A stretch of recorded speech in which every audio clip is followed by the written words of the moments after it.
Previously on Zero Escape, 9 hours, 9 persons, 9 doors. Max voltage! Hey! Wait, Clover! Oh shit.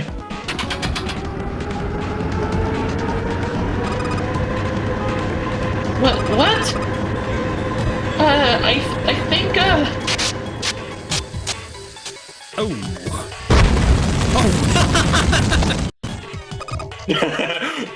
Damn, taking Brain Blast to a whole new level. Yeah. And now back to...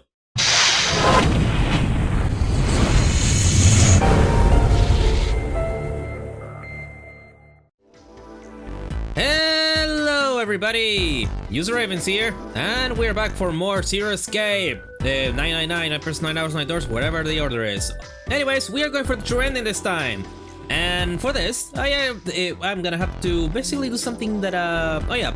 So let me tell you this, Seth. And so the first time that you play the game, the doors that you choose and all that, they were all like in line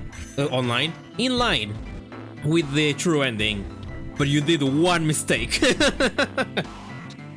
Are you gonna elaborate on what that mistake is, or I'm gonna figure it out? You're gonna see when we get there. But anyways, let's just say that you need a certain triggers. The first one being here in June about the Titanic thingy, maybe being a curse of a mummy. Mm-hmm. Second, we'll see in a bit. Okay, back again. This is the second trigger that you actually did right. You take the 4-leaf clover bookmark.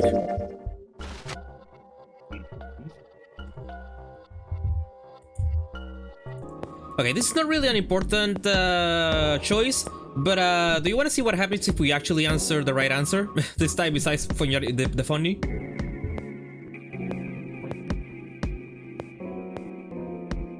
Are you there?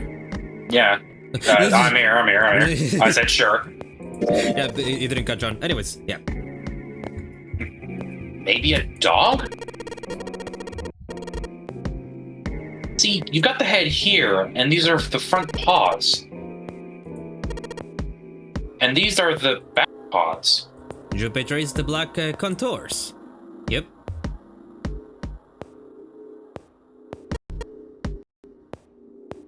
See? Huh, I see it. I guess you got a point. Santa, despite his constant aloofness, was clearly impressed. Jupe glanced over at Lotus.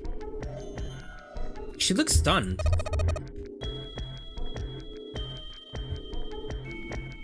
You or me? Yeah, we've been just passing her around. Okay. How did you know? You're right. I didn't think you would have been able to guess that. For a brief moment, Jupe felt a swell of pride. Oh.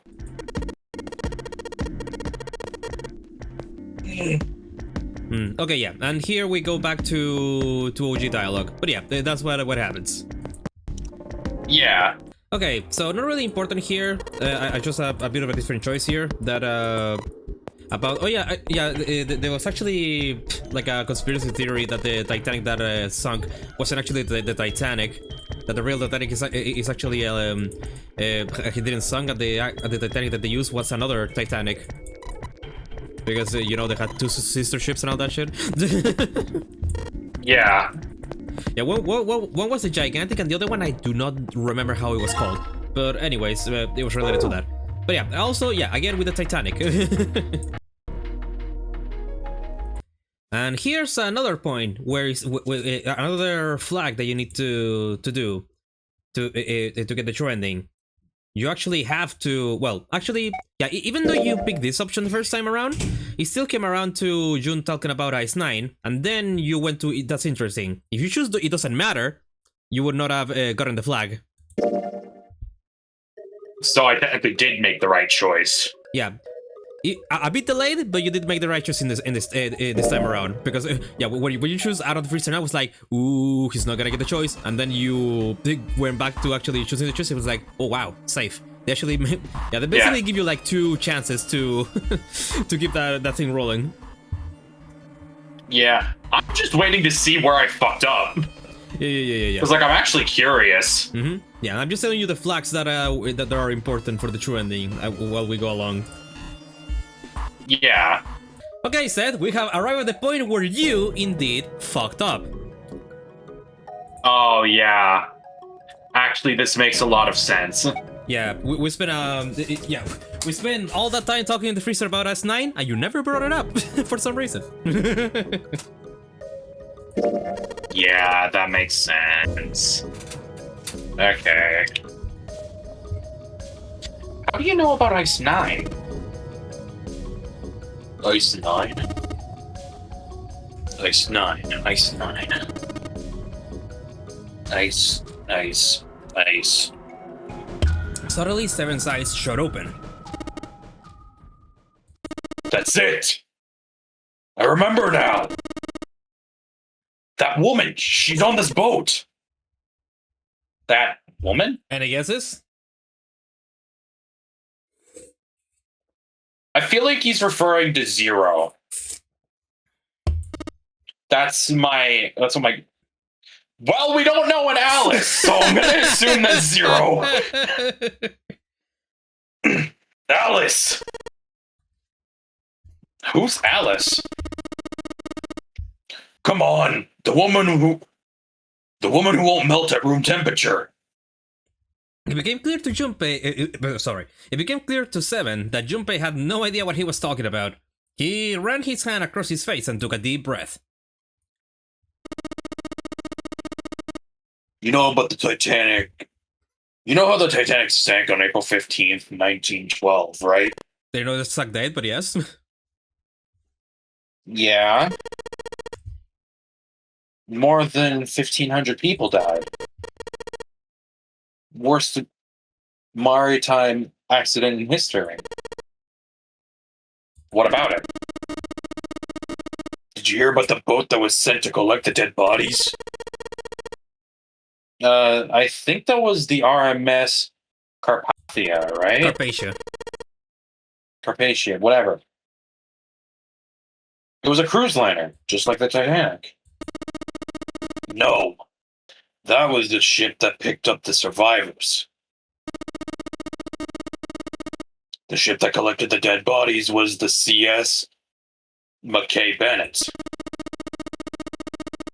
The McKay Bennett showed up on April 17th, 2 days after the accident.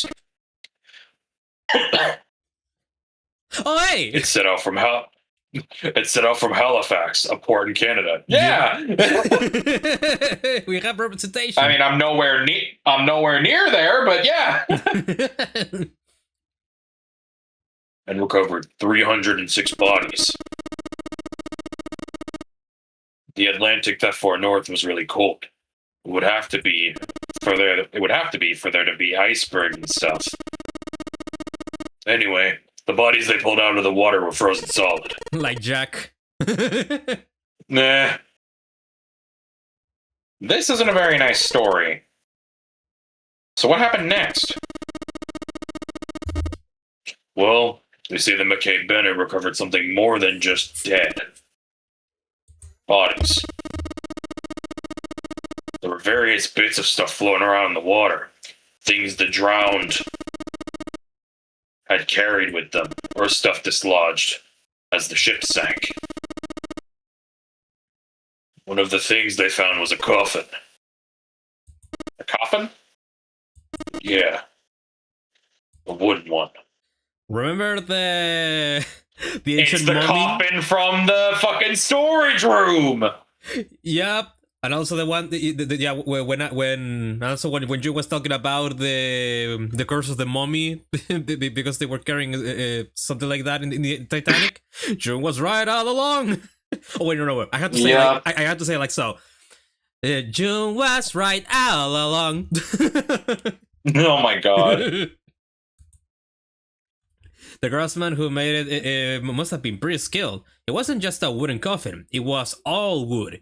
There was no nails or reinforcements, and there were no gaps in the wood anywhere. It was airtight.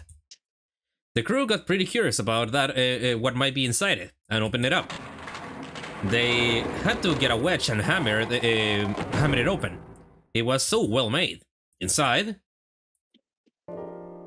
they found a woman. Or I guess you should say that they found the dead body of a woman. Her hair was thick and black, and her skin was deep brown and didn't show any signs of age or decomposition. They say that she looked gorgeous, like a goddess. She was obviously dead, but everyone who looked at her said she just looked like she was sleeping. Her skin was so lifelike, she looked like she might wake up any minute. She didn't though. Like the rest of the bodies they found, she was frozen solid. Eventually, the McKay Bennett finished the search and returned to Halifax. The 306 bodies were unloaded and taken ashore. However, it was warm enough that they began to melt. They say that the stink was horrible. Oh, I can only fucking guess. Ugh. We can only even attempt to imagine it, but I don't think any of us have ever actually smelled what a dead body smells like before. Well, I have smelled a dead body of an animal, if that counts. Not a human one, though, Yeah, I don't think. Yeah. But there was one body that didn't thaw. The girl in the coffin. That's right. Everybody thought for sure that she'd melt and start to rot like the rest of them eventually. But weeks passed and nothing happened. Then a month had passed and another, and it was summer, and she was still frozen solid. After a while, people started to say she was some sort of miracle. Damn, all that shit happened in Canada? Yeah, well, summers can get decently hot up here. Damn. Rumors about the girl started to spread, and people came to visit Halifax from all over. After a while, people started to call her All Eyes. Alice. Of course, Of course, those rumors didn't last long. Why? Well, she up and disappeared. One day, Alice was there. The next day, she wasn't. Damn, man, why didn't you tell me about this from Canada, man? Gee, maybe because I'm actually pretty close to America, if you think about it. Oh, this is I perfect. don't know exactly what part of the continent that Halifax is on.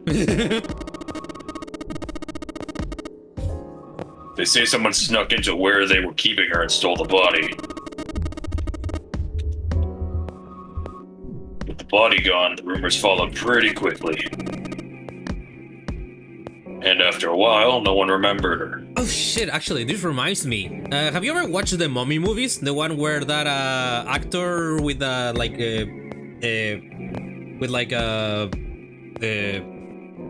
blonde hair is? I forgot what his name is. Never fucking heard of whatever you're describing, I'm gonna be honest. Wait, shit, wait. It's on the tip of my tongue. Wait. Give me a minute. Okay, here it is. Do you know Brendan Fraser?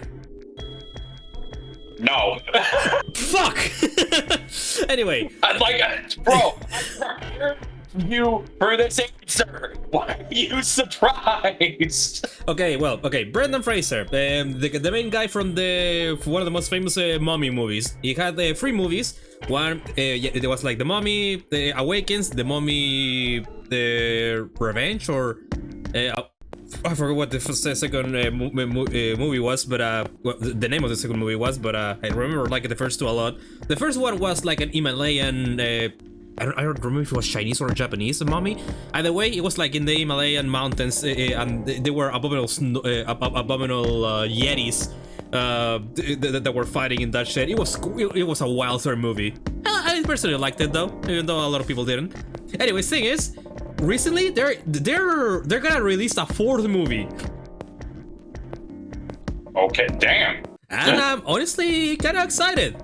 And also really want to see Brendan Fraser again. Actually, let me just send you an image of the guy on how he was in those movies and how he is at the look now.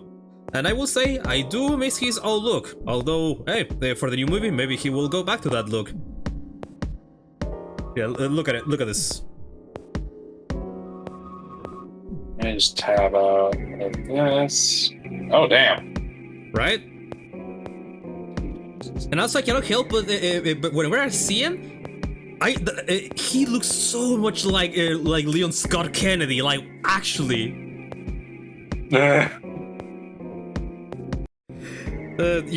actually, this is a shot for shot from one of the Mummy movies where he actually has a jacket that is straight up from Resident Evil 4. Oh, wait, that's an actual. Oh my god. And the funny part is, it was very unintentional. I mean, yeah, I can imagine that. Yeah, let me just fucking give you this image too, then. Just so you can see the freaking similarities. Like, I'm amazed that for all the fucking movies that they did for Resident Evil, and for those, there were like 2 movies that where Lil Scott Kennedy was in. I'm amazed that they never thought of hiring this guy. Like, what? Like look at this. Look at this.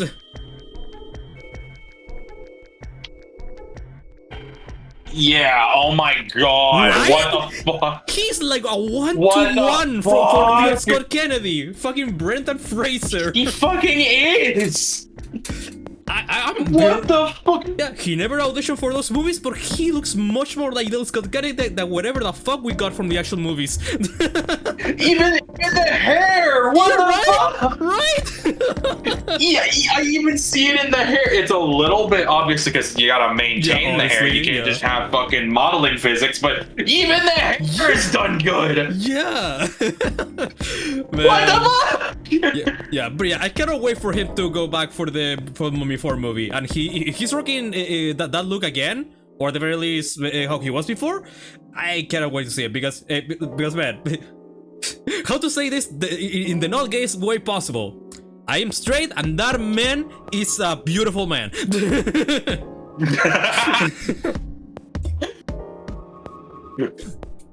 Needless to say, he was one of my role models to go for the future. Anyways, wait, off a tangent. Let's continue. Yeah. Okay. Oh fuck! That Discord there. You might be able to find something about her if you could find a newspaper from back then, but that's about it. Wait, you just said that she was on this boat. Yeah, I did. Alice has got to be somewhere on this ship. Now, why the hell would you say something like that? Because I know. And just what is it that you know? What does he know? Does he know? What happened to Alice after she was stolen? Junpei Gold. Alright, tell me. What happened to Alice? Seven nodded slowly and took on the look of a man recalling something long buried.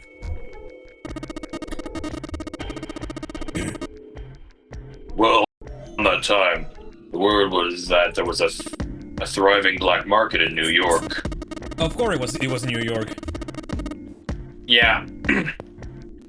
I mean, I'm sure there still is. But this was something, but this was special. All millionaires from all over the world. I've heard that Alice went up for auction there. The person who won the auction was Lord Dashiell Gordain.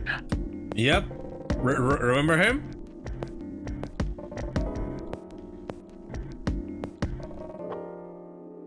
Trying to wrap my brain around it, but I have heard his name before. Yeah, when Seven said that the boat that we were on was the Gigantic, then he started talking about how Gordain was the one that bought the Gigantic, since he was one of the survivors of the Titanic, and after that surviving that accident, he may have been kind of like a fan of all things related to the Titanic, and then he wanted the actual ship itself, but since he couldn't get, the Titanic, since he sank into the ocean, he went for the next best thing, an exact replica of it, which was the Gigantic, which was one of the sister ships, besides the other one that I don't know what it was. You don't remember the name? Yeah. Either way, this is the fucker that bought the Gigantic. Okay. You've heard that name before, right? Sir Gordon. Bourdain. Yeah. Yeah. Isn't he the guy who bought the Gigantic? The Titanic's sister ship? Yeah, that's him. Although, I guess he hadn't done that yet. What do you mean? Bourdain bought Alice in 1912. Then 4 years later, in 1916, he bought the Gigantic. That fucker must have been loaded, holy shit. Yeah. And he hid Alice somewhere on the Gigantic. Nobody knows where. He died in 1931. And apparently, he died without ever telling anyone where Alice was hidden. However, what? Well, he did have one close friend who asked him, "Where is Alice?" He said, "Alice sleeps in a small chamber past the forest of knowledge beneath the navel of the Gigantic." Care to guess what that means? Is it in the fucking back of the storage room? What the hell is that? Some kind of riddle? Your guess is as good as mine. Seven threw his hands up in defeat. So that's it. Whether you think I believe, whatever you think, I believe it. She's hidden somewhere on the Gigantic. In other words, she's hidden somewhere on the ship. Before Junpei could dispute Seven's rather bizarre claim, they heard Clover's voice from the door. She did not sound pleased. Hey, what are you two doing over there? Stop wasting time and get over here! Okay, we're coming. Ugh! Seven looked at Junpei. Yeah, so anyway, that's the story. It might be useful someday. Don't forget it. Foreshadowing is a literary device. With that Oh my god. With that cryptic remark, he turned and left the room. Junpei was left behind to ponder what he'd just heard. He tried to remember what June had told them earlier. That mummy wasn't just a normal mummy. They say that she was frozen. The story says that from the time of its discovery all the way through to when it got put on the Titanic, and even though it was carried through the desert, her body never melted. Was that Egyptian priestess Alice? Had the water in her body become Ice 9? And that's how all that shit starts to connect. Yep.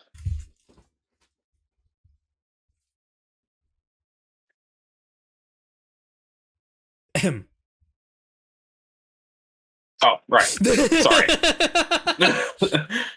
No, that's nuts. There's no way somebody like that could exist. Well, you know what they say. Sometimes reality is stranger than fiction.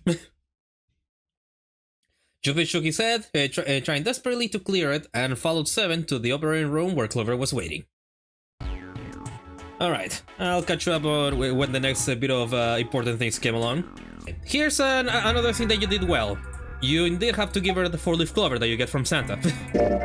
So you did well. Okay, I had a feeling. And now to the next point.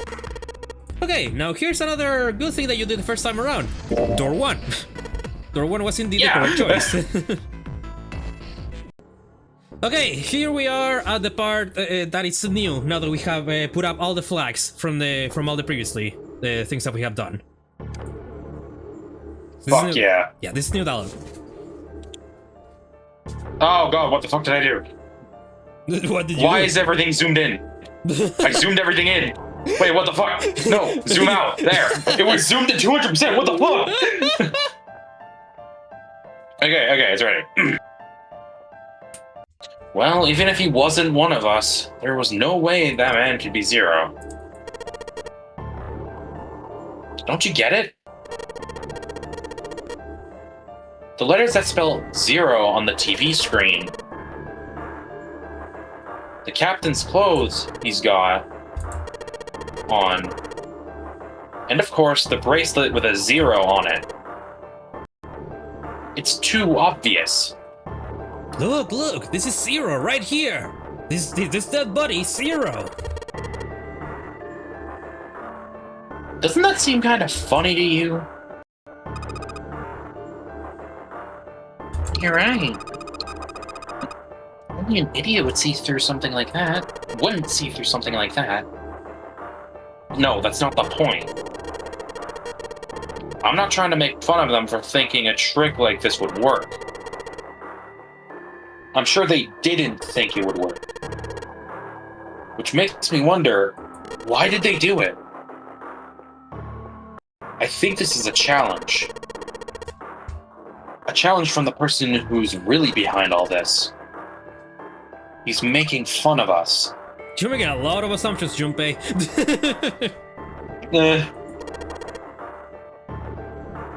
Don't you get it? If whoever killed this guy really wanted us to think this corpse was 0, they'd never have put a bracelet on him. Walking about with a 0 bracelet would be like hanging a sign around your neck that said, "I did it." Anyone with a brain would be able to see that this guy is supposed to look like everything 0 is supposed to be. Junpei's just going off on this one. Yeah. Just like we did. The killer must have known we wouldn't think he was 0 and put the bracelet on him anyway. Do you know why? Why? Like I said, he's mocking us. Yeah. You know how all these previous flags or just character talks that we have, it's always the other character starting to talk first and then them ranting or just saying their shit? Now it's Junpei. Yeah, now Clover is the player and us, we are the ones that are expo dumping here. Yeah. Too bad, suckers! This is in 0. It's the same bad joke a lot of criminals like to play. They'll just sit back and watch people run in circles. Look, here I am. What's wrong, guys? Come on, catch me if you can. That's really twisted. But it almost seems kind of childish. Yeah, you're right. It's really childish. Like it's just a game to whoever this person is. That's what seems funny to me. Junpei been down next to the corpse. Yeah, to think all this talk about the curses, the mommy, Ice Nine, all this shit, just will be weighed down Junpei so much that now he just started to rant. Yeah. Alright, let's get back to the point. Who killed this man? I don't know. And what's this guy's deal? Who is he? How would I know that? If I knew anything, I would have told you. You have no idea who he is? Why would I? Junpei sat back on his hunches and thought. We should check to see if he's got anything on him that might tell us who he is. Give me a hand here, Clover. What? You've got to flip him over.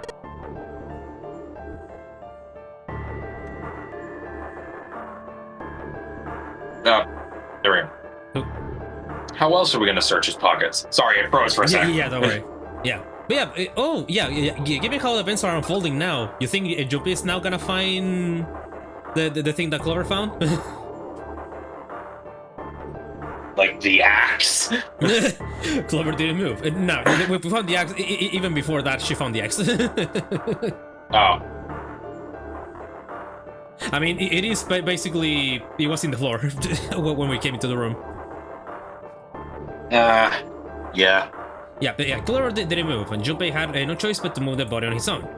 He grabbed hold of an area not completely covered in blood, and shoved. It took a moment, but eventually Junpei felt the man's bulk begin to shift. But just as he did, something fell from the man's left wrist. The bracelet with 0 on the face. Oh, it's that time again. You know, you know what I need to do. Yeah, you know what it is. Lastly, let's discuss how to remove the bracelets. There are only two choices. Oh wait, right. I'm not on Discord thingy, right? You are. Yeah, no, You are. You don't sound different on Discord. No. yeah, that's what I meant. Yeah, let me just change the Oh yeah.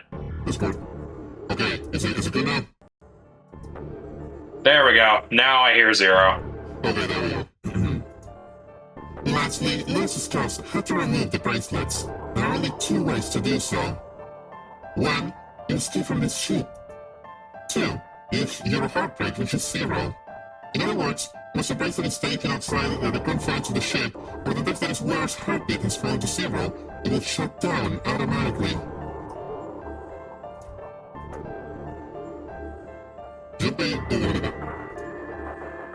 Okay, there we go. Yeah, end of Zero's voice. Fuck yeah. Junpei stared at the bracelet. This man. He's dead, isn't he? Yeah, no shit. Yeah, no shit. Huh? Yeah, what the fuck do you mean by that, Junpei? What do you think, dumbass?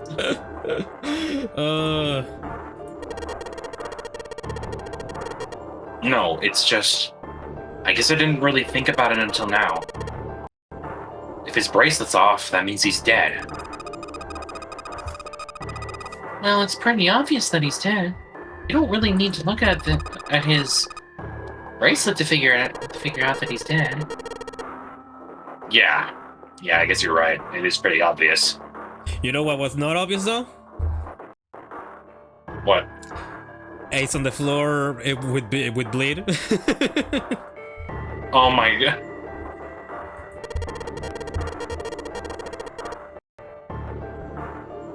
It looks a lot better than the other bodies we've seen, you know? I mean, if there wasn't all this blood, he'd almost look like he was still alive.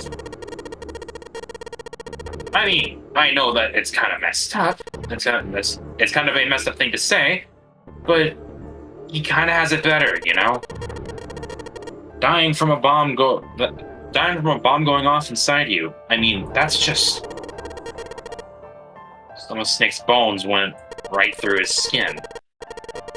I think the explosion must have thrown him against the wall or something. There was a broken bone just sticking out of his left arm. Oh.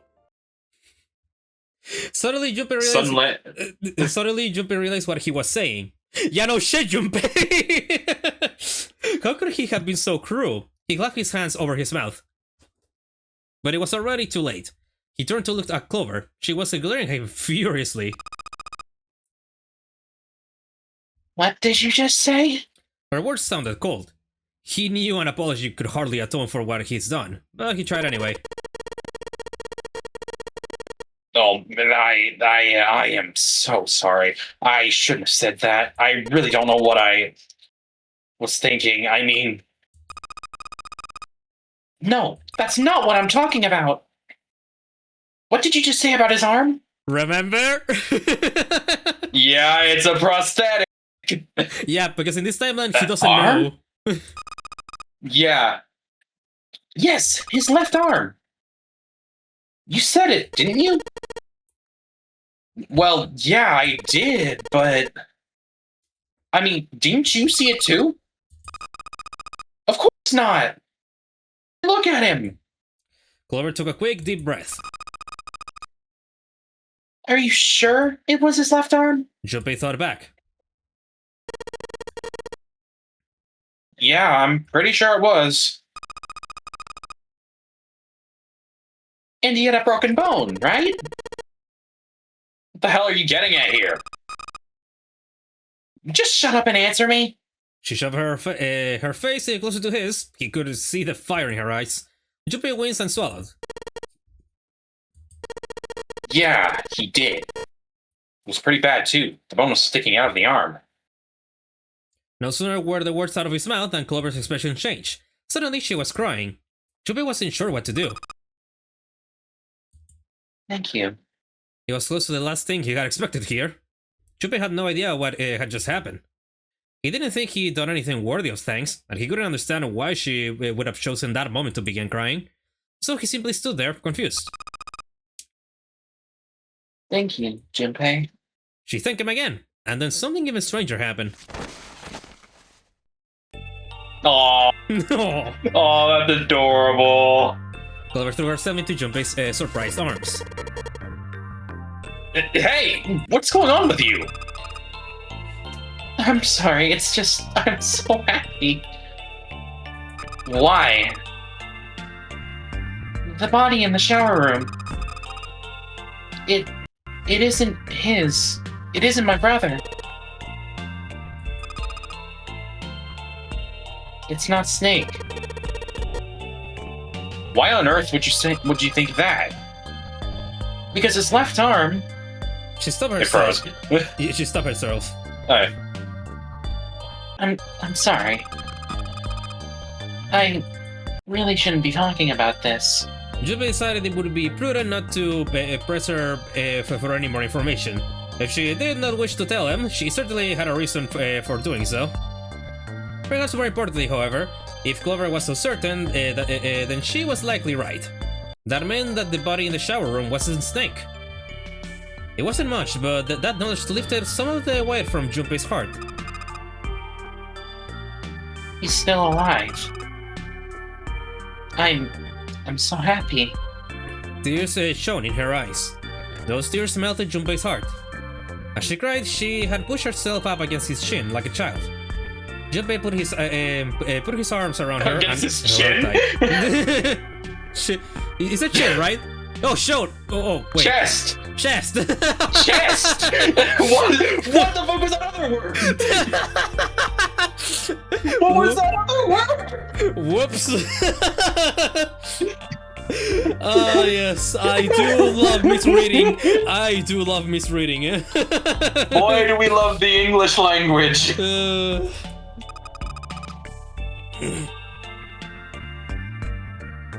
Yeah.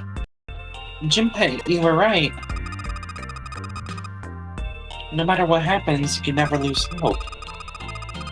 You have to remember what's most important, and that's to have faith, and to have love. If you can remember all those, that'll bring you good luck.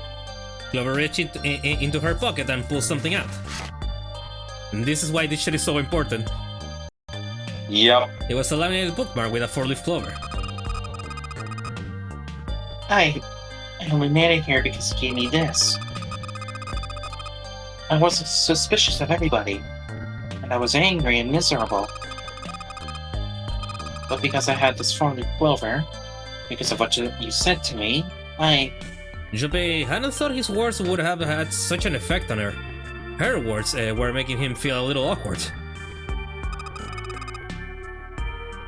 Thank you so much, Junpei.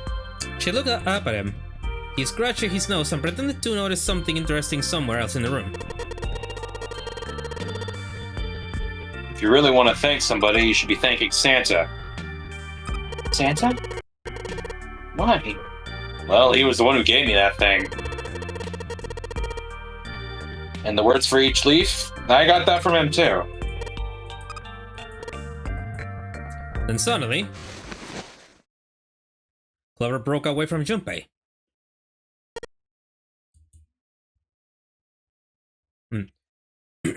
He looked confused. He hadn't thought she'd react that poorly. Clover began to pace across the room. 6 steps to the left, 6 steps to the right, another 6 to the left, and then she stopped. Did Santa really tell you those things? Her eyes were serious, but not angry.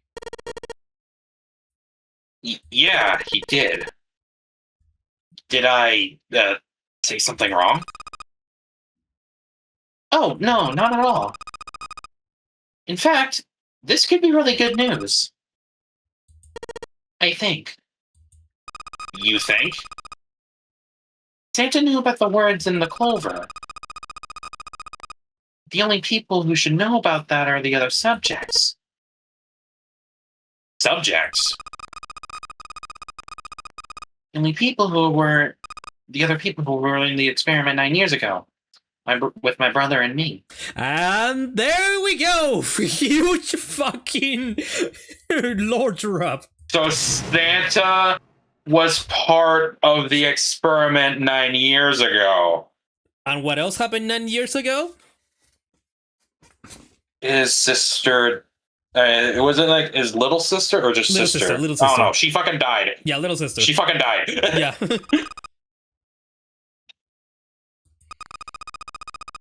But he's blind, and I was part of the Nevada test group. So neither of us would have been able to recognize the faces of the people who were on this boat. Whoa. Time out. Junpei held up his hands. He took a deep breath and let it out. Let's just calm down for a second, okay? Start from the top. Don't start with the end and jump to the middle. You gotta start at 1, then move to 2 and 3 and 4 and so on. If you don't tell me stuff in the right order, I'm never gonna be able to figure it out. Such is the way of storytelling. Unless you're doing in media res. Glover noted. Alright, let's start with this experiment. What happened on this boat 9 years ago? Do you know about morphogenic fields? Oh boy, do we! Oh boy, do we. He did, and the realization sent chills down Junpei's spine. Yep, we're discussing when Lotus was talking about the fucking dog shit picture. Yep. Okay, Alright, how about let me get this one, since you're voicing Junpei and Clover. Okay, fair enough. Alright, how about this? Theory of the telepathic mechanism. Junpei recounted what Lotus had told him earlier. Clover nodded.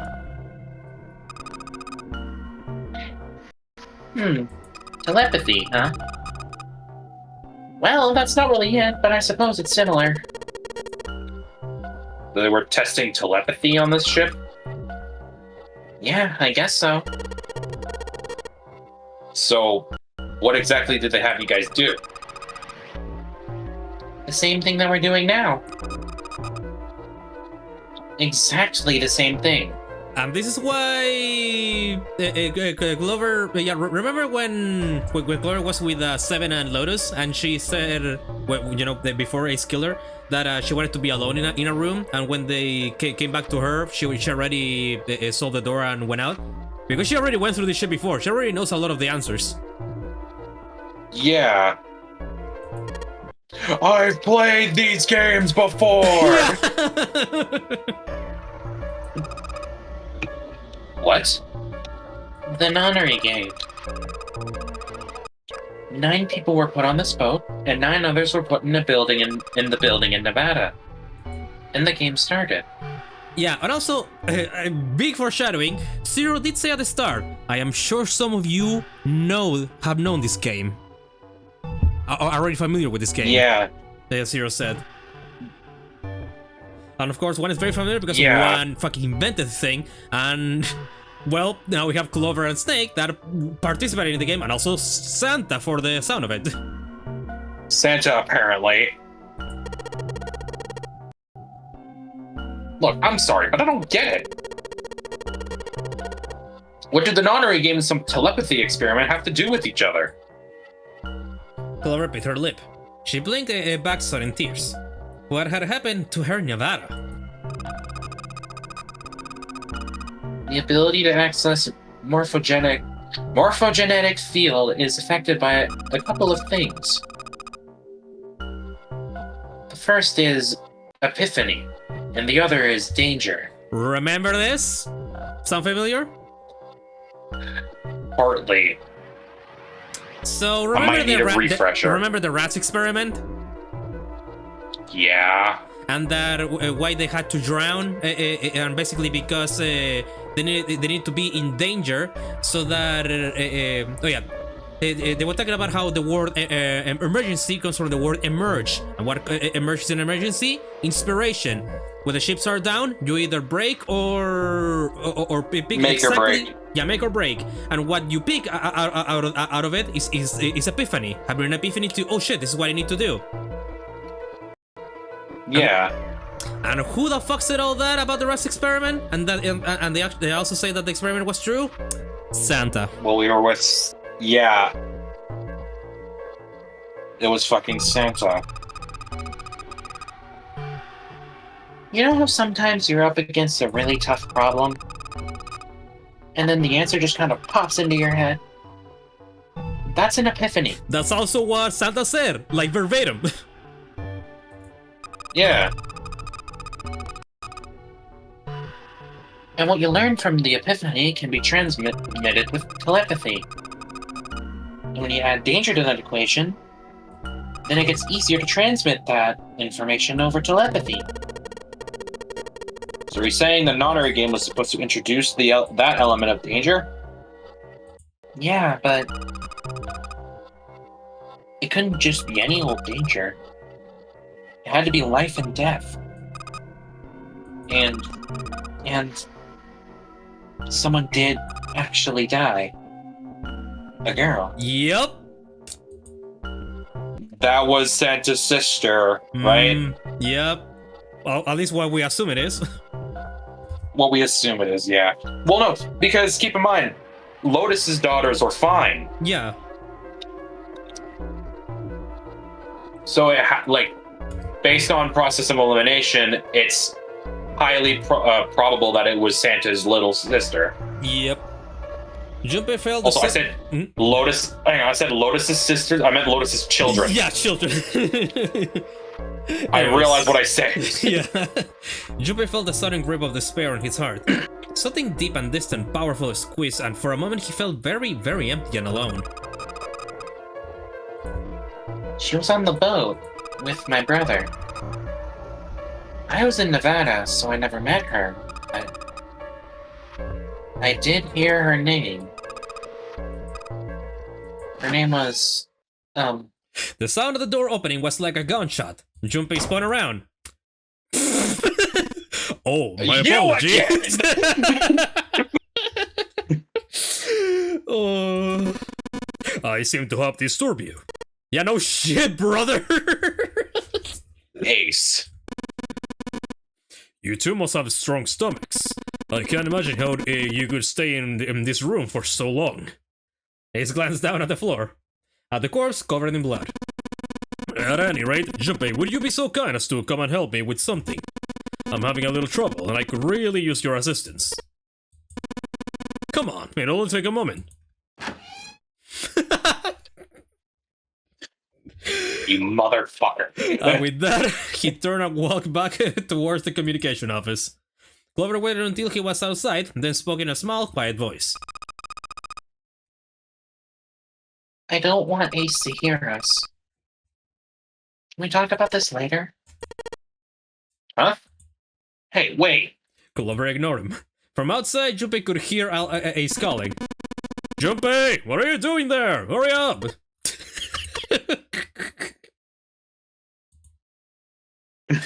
Don't cough. Grumbling to himself, Junpei stomped off toward the communications office. Honestly, understandable. The only thing I can think of is just like Bowser stomping. Yeah.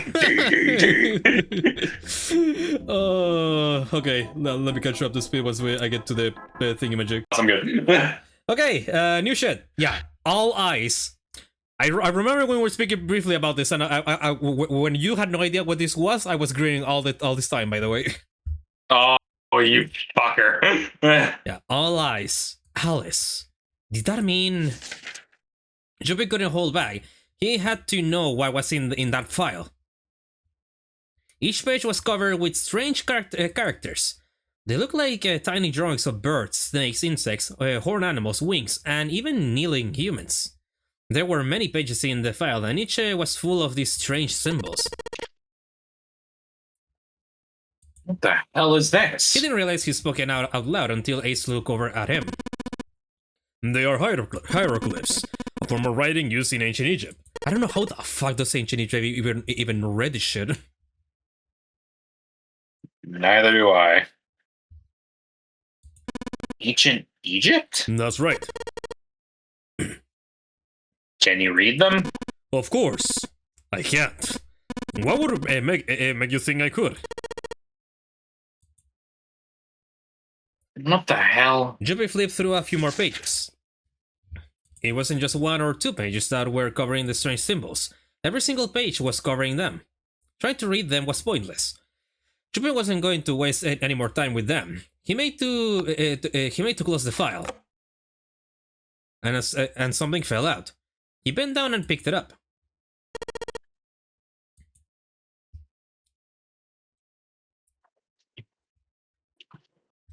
A keycard? There was a symbol on it that reminded. Sorry, it froze. Yeah, there was a symbol on it that reminded Junpei of the symbols for the Saturn and Mercury keycards. This one, however, had a dot in the center of the male symbol. Uranus. That's the Uranus symbol. Junpei looked over at Ace, examining the card. In addition to the Uranus symbol, there were 3 words engraved on the card as well. On the lower right, it said Bottom Deck Library.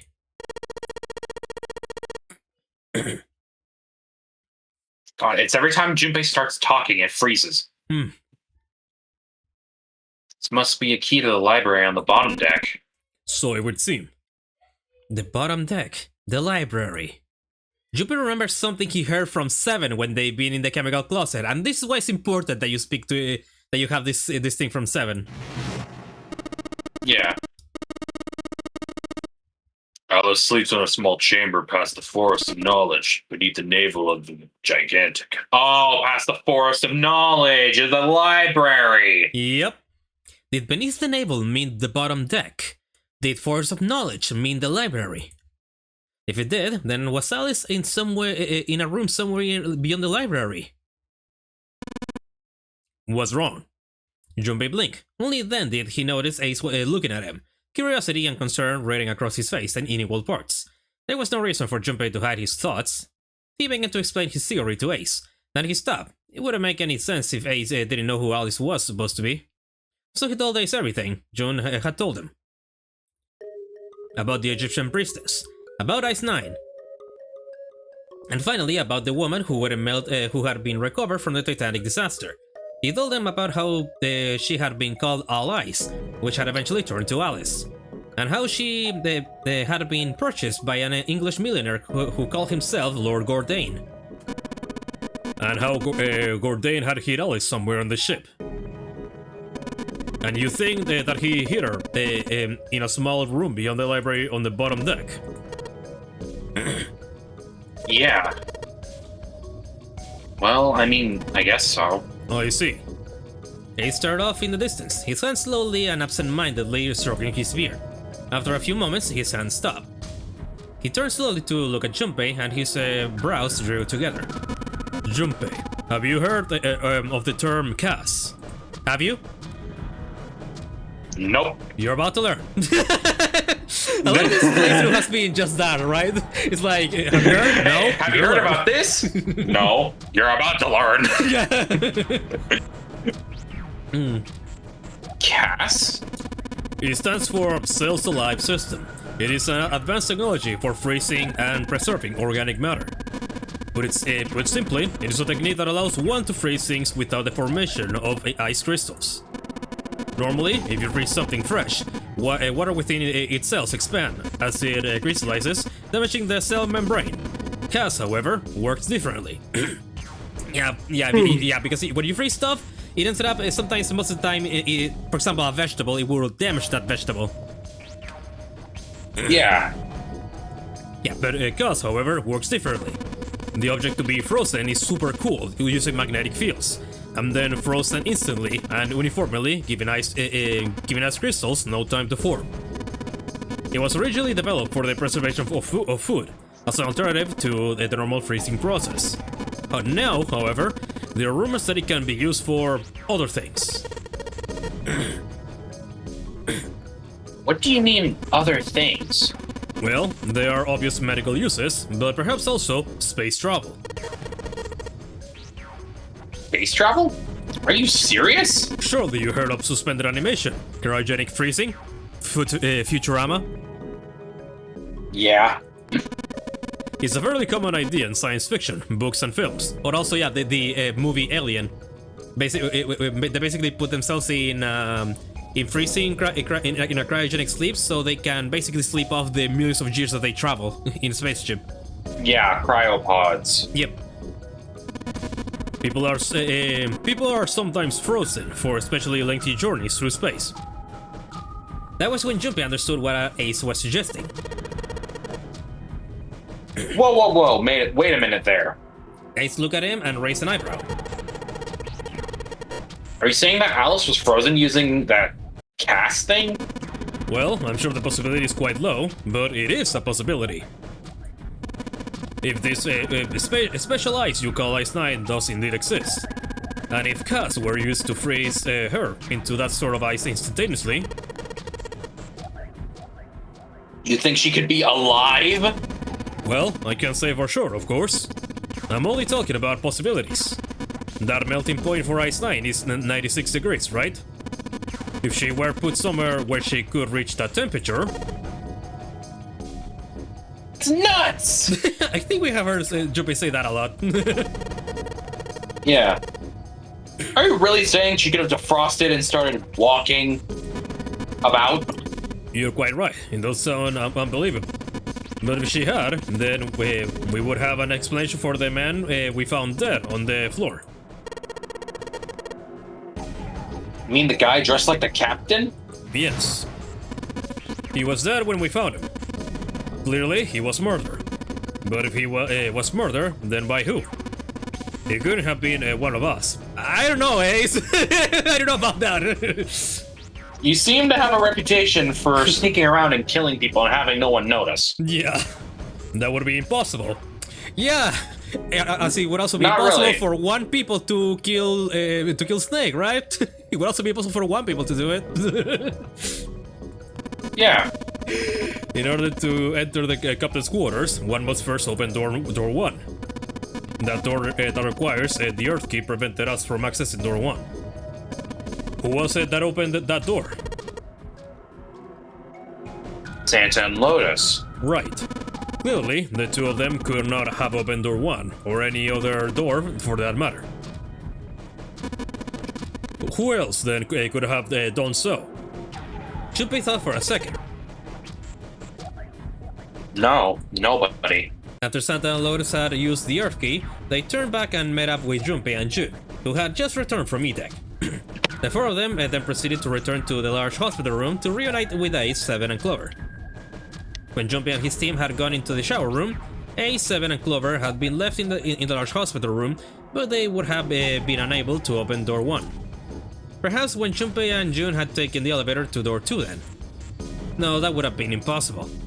They had been gone only 5 minutes. No human being could have run to the captain's quarters, killed the man in there, and run back in 5 minutes. Especially not the puzzle. It would be impossible for any of us to be the murderer. Right. Yeah, surely. That being the case, who could have killed him?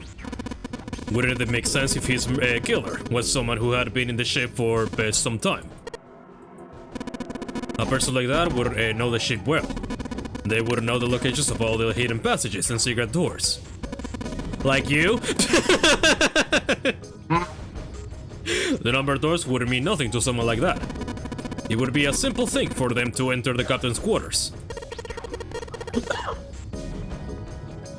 Then you're saying the killer was Alice? It was Junpei's turn to raise an eyebrow. Ace drew his thumb across his lips thoughtfully. Well, this is only one possible theory. All eyes. Alice. Was Alice indeed somewhere on the ship with them? Junpei had only one clue. The keycard in his hand. It would, we hope, grant him access to the Forest of Knowledge. But beyond that, what waited for him beyond the Forest of Knowledge? Whatever might be there, however, would have to wait. At the moment, there was nothing Junpei could do. It's gonna be another fucking 9 door, I can already tell. He grabbed the keycard. I mean, when we were at the incinerator, there was another 9 door besides the 2 at the... Yeah, that's why I'm saying that. Oh yeah, gotcha. He grabbed the keycard. Because there was a 9 Yeah. There was a 9 in the incinerator. There were 2 9s in the fucking theater room, or the cult room, or whatever the fuck room that was, where Snake was kept in the coffin. Chapel. The chapel, whatever. So who's to say there can't be another fucking 9 door? Yeah. Who knows? He gripped the key card tighter and shoved it deep into his pocket. Okie dokie. Now until I found the other point. Alright, now everything from here on, it's new. Everything. But maybe not right around the end, but everything's gonna be new. Yeah. Then Clover had unconsciously put her hands over the pockets of her jacket, as if trying to hide something. What the hell is that? What? You've got something in your pocket. What is it? Oh, this? This is a note. So when you got the first thing that you got, where Clover fucking chopped your arm off, she didn't tell you anything. Now she's telling you on something what she found. Yeah. A note? Yeah. I found it in the pocket of the guy with the captain's clothes. It said something about the darkness of the sinister hand or something. Remember Yeah, that? here we go again. Yeah. Here we go again. What the hell? Let me see it. But Junpei wasn't going to get to see it. From the other end of the hall, he heard Ace's voice. Again? Hey, Junpei! Clover! What are you two doing? Hurry up! Clover shrugged. I'll show you later, alright? Come on, we gotta hurry. Before Junpei could protest, she was gone. Like, truth had gone. No. And around the corner, and off down the long stem of the L. A note? A note. Junpei was curious. But there was something else that bothered him. Her pockets had been bulging far more than it would from just a note. Junpei did his best to convince himself that it would make sense later, and ran off after Clover. Care to guess what else she had in the pocket? The bracelet? Most likely. Junpei pushed through the door and found himself in a large room with a large set of stairs. Yeah, and they reached the B-deck at the same time. Junpei! Clover! Junpei's face was excited. Something had happened that much rather Junpei could tell by simply looking at her. What's up? Given the situation, he was not inclined to be excited about sudden developments. June, however, couldn't contain herself. We found it! Found what? We found it! What did you find? The last door! We found door 9! What? What? Come on, just follow us. We'll explain on the way. Okay, let's go. Seven turned and jogged off down the stairs. The rest followed.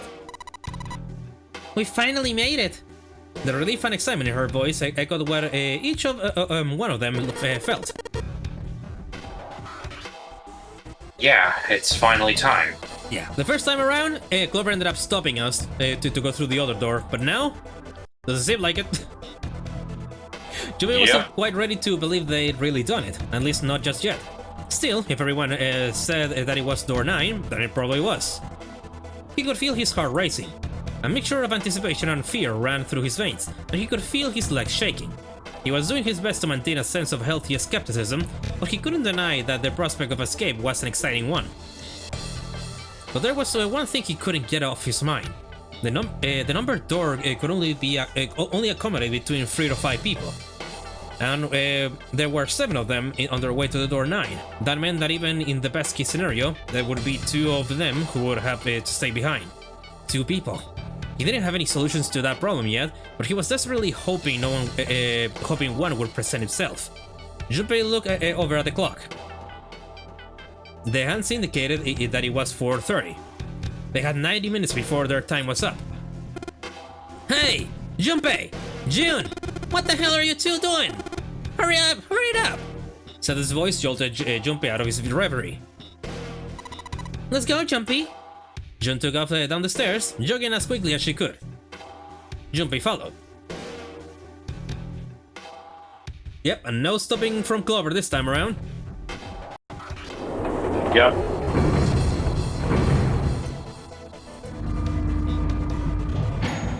So far, everything's going great now. Once. As a group, they piled onto the elevator and rode impatiently down to E deck. It looked familiar. There was a metal grate between the two elevators. Seven grabbed hold of it and began to talk. Yeah, before I do this, I just wanted to say, because this has been on my brain for the past 10 seconds, make one mistake when trying to get this true ending and Clover just wants to ask you a question. Pretty much. Alright. I know I told you I'd explain it earlier, but honestly, there ain't much to explain. After we split off from you guys, the four of us got into the elevator and on the left. And that took us to the other side of the grate. After that, They headed down another hallway. It took them towards the bow of the ship, and eventually to the number 6 that Junpei and Jun had found earlier. With 4, they've been able to open the door and keep going. As usual, they faced a locked door, but had been forced to complete 2 different areas before they could unlock it. Once they were through that door, there was another hallway that went in the other direction, towards the stern. so, on your way, you found the elevator. That's right. So in other words, you kinda did a lap, huh? You came from that side to this side. Yeah. With that settled, Junpei looked around. So, where's the 9 door? Over here. Follow me. Sam began walking down the hallway that led toward the stern. Junpei and the others broke into a jog to keep up with him. They had been walking for a while, Jun in a silent step with Junpei when she spoke. You know, it's because of Santa that we're all here right now. Huh? That all 7 of us are going to door 9. You don't get it? Santa, 7, and Lotus. What's their digital route? 9. It's 9. That's right. They could have just left me behind and kept going if they wanted to. But they didn't. Yes, because Santa wouldn't let them. He said that we can't leave June behind. That's why we went looking for you guys. And then you got on the elevator and went back to the central staircase. That's right. Well, I wouldn't have called that one. That Santa would be the one to stick up for you, I mean. Junpei felt his eyebrows knit as he considered that. No, don't get me wrong. Perhaps June had sensed Junpei's concern. I don't mean that 7 and Lotus said they wanted to leave me behind. We were just talking about it and Santa objected to it first. Junpei was about to respond when 7 suddenly stopped. In front of them stood a door. So, this is... Junpei couldn't see 7's face, but he could see him nod. There's no other place for us to go? Nope. Just look around. At the end of the hallway was a thick iron wall. To the left and right, other hallways led to the port and starboard sides of the ship, but they were both closed off by thick metal grates. It looked as though 7 was right. The door in front of them was their only choice.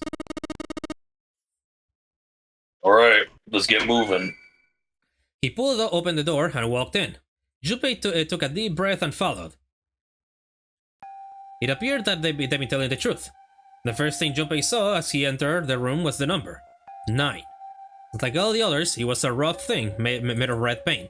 The door it decorated sat on the back wall of a rectangular room. Junpei ran up to it. It was a large double door with powerful styling. Something about it that was almost majestic, and it made the red paint look especially garish. Junpei grabbed the handle and shook. It didn't budge, but then he hadn't really expected to. The red was bolted on the wall next to the door. Its display read vacant. Finally, they arrived. Junpei felt a flood of emotions wash over them. He felt a chill down his back. and his chest tightened even as his blood began to boil. He was about to speak when... Junpei, look behind you! He turned around. Junpei could scarcely believe what he saw. A door and a 9. There was another one. Hey! What the hell? What the hell is going on here? His words came slowly, and his brain struggled to understand what he'd seen. On shaky legs, he made his way to the second 9. It was a small door that set parallel to the door they came through, but in the other corner of the room. 9. There was no mistake. There was no mistake in the number, and if any more proof was needed, the red was bolted to the wall near the door. He grabbed the handle and shook the door, not because he expected it to open, but because he had to make sure it was real. Why the hell are there 2 doors? It was Ace who spoke first. Do you think perhaps one is the right door and the other is the wrong one? Lotus was skeptical. I don't know about that. That seems unlikely. What makes you say so? Well, think about a lot of the rooms we've been through so far. They're full of puzzles, but there are always hints about how to solve them. I'm pretty sure there aren't any rooms where we just had to go with our best guess and leave it to instinct to solve the puzzle. Do you really think that at the very end of the game, Zero's going to suddenly throw in something that depends entirely on luck? Then you're saying there's some sort of hint in this room? No, I don't think there's a hint anywhere in here. I searched it very well when I was in here before. I didn't find anything that might have been a hint though. Well then, that means... Yep, both of these are the right door. I mean, if you think about it. Zero never actually said there was only one door with a 9 on it. The exit is hidden, but it is there. Seek the exit. Seek the door that carries a 9. Junpei began to mutter to himself. So if there are 2 number 9 doors, if we split up right, that's not gonna work. Junpei blinked and looked up at Clover. She held out her hand. You got a notebook and pen, right? Can I borrow them? Slightly confused, he pulled them out and handed them to her.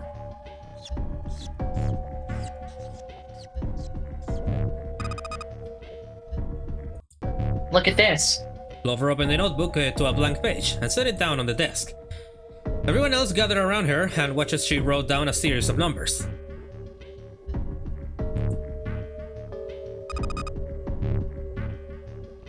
You get it? The numbers on the top are all combinations with digital roots of 9.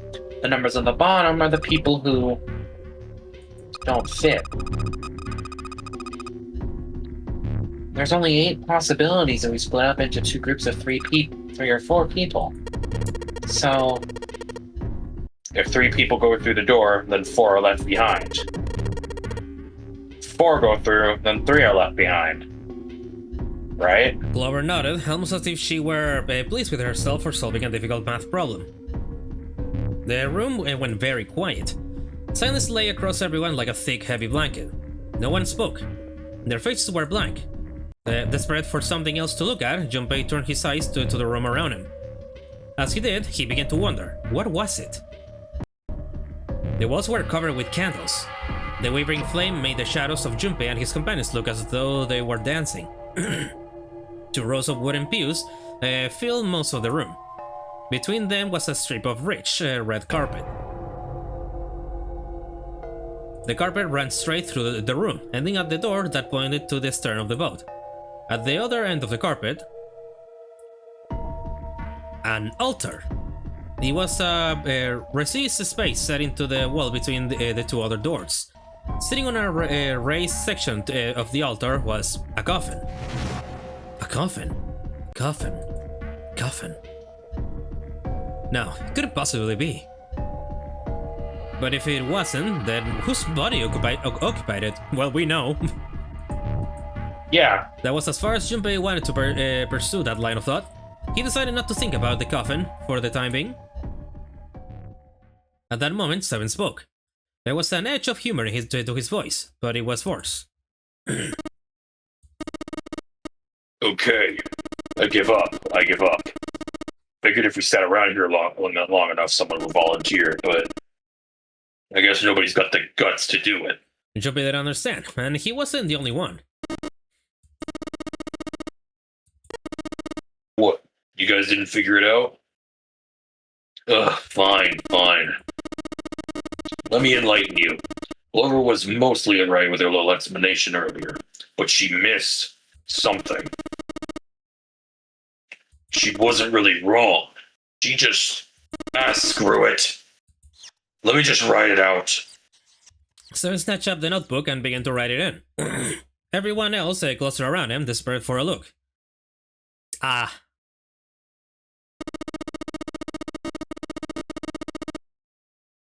If you're trying to leave with a group of 3 and a group of 4 and get everybody out, Clover's right. But there's another way. Only one combination, though. If you split up into groups of 3, 3, and 1, you can make this combination. Wait. This means... Don't get me wrong. I'm not trying to copy Ace or anything like that. Even if I hadn't been the hero back in the big hospital room, I'd still be saying the same thing. He wasn't a hero, though! That motherfucker is the reason why we thought Snake's been dead this whole time! Yeah.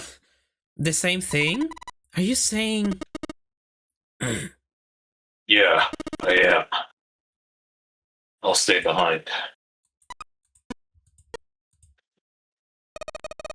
Why are you acting so heroic all of a sudden? Are you some kind of idiot?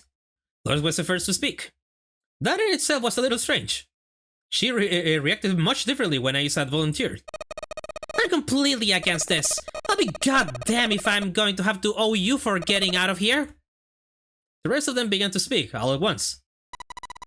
I'm against it too. I didn't want to leave Ace behind. I don't want to leave you either. Like that idea. There's gotta be another option. There's gotta be other options. I disagree as well. I can't say I care Shut much. Shut up! I can't say I care much about for you being the hero. Finally, they quiet down. Junpei looked at Seven. Well, there you go, 7. Proposal denied. Clover's right. There's gotta be a better way than this. I mean, there technically is. We just need to get the fucker out of the coffin and we'll have another paper for all of us to get out.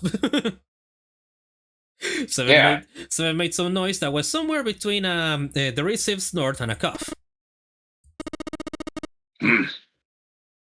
Doesn't make any sense. He was doing his best to pretend they were making a foolish decision, but Junpei could see the twinkling of water at the corners of Seven's eyes. Oh. That was when Santa spoke. Well, hold on a minute. I haven't said anything yet. Until then, Junpei hadn't realized that Santa had stayed quiet for the whole discussion of Seven's fate.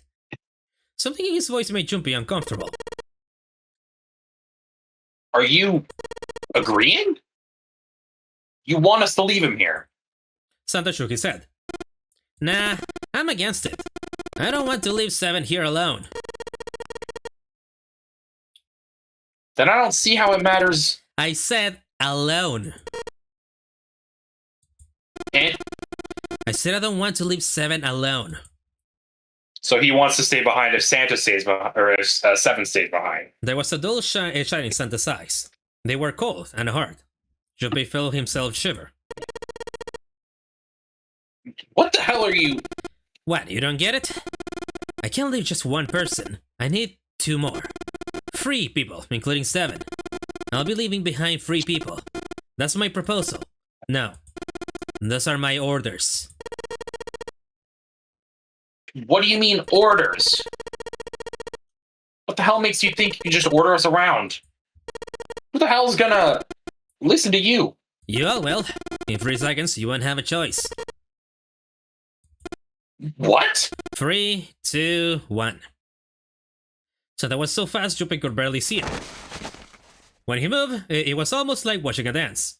His feet moving like lightning, he spun and... Well, doesn't this look familiar? Boom! Did he grab the gun? He had June. See? I told you. His lips curled into a cruel, mocking smile. A shudder traveled through the length of Junpei's spine. His chest froze, and he could feel his breath go stale his lungs. Nothing made sense. Junpei felt as though his head were about to explode. Santa's sudden change in attitude, saying that he needed 2 more. The gun in his right hand, a revolver. Santa had grabbed June from behind and pressed what Junpei's shaking brain identified as a revolver roughly against her temple. What was he doing with a gun? Where on earth had Santa possibly found a gun? Junpei's question roared in his mind, but his mouth refused to ask them. Seven spoke, almost as though he had sensed Junpei's confusion. Guns from the other room. What room? One of the rooms behind door 6. Should have known he was gonna do this. Should have taken the gun. Heh, well, it's too late now, fat ass. A mixture of fury and frustration twisted Seven's face, and he glared at Santa. Santa, for his part, didn't so much as flinch. The corner of his lips twitched into a slightly wider smile.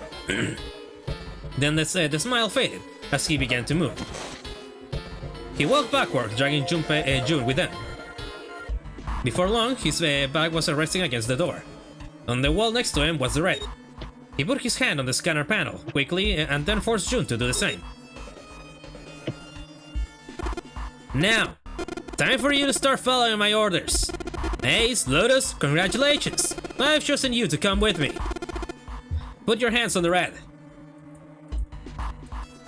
That was what Santa had meant when he said he needed 2 more.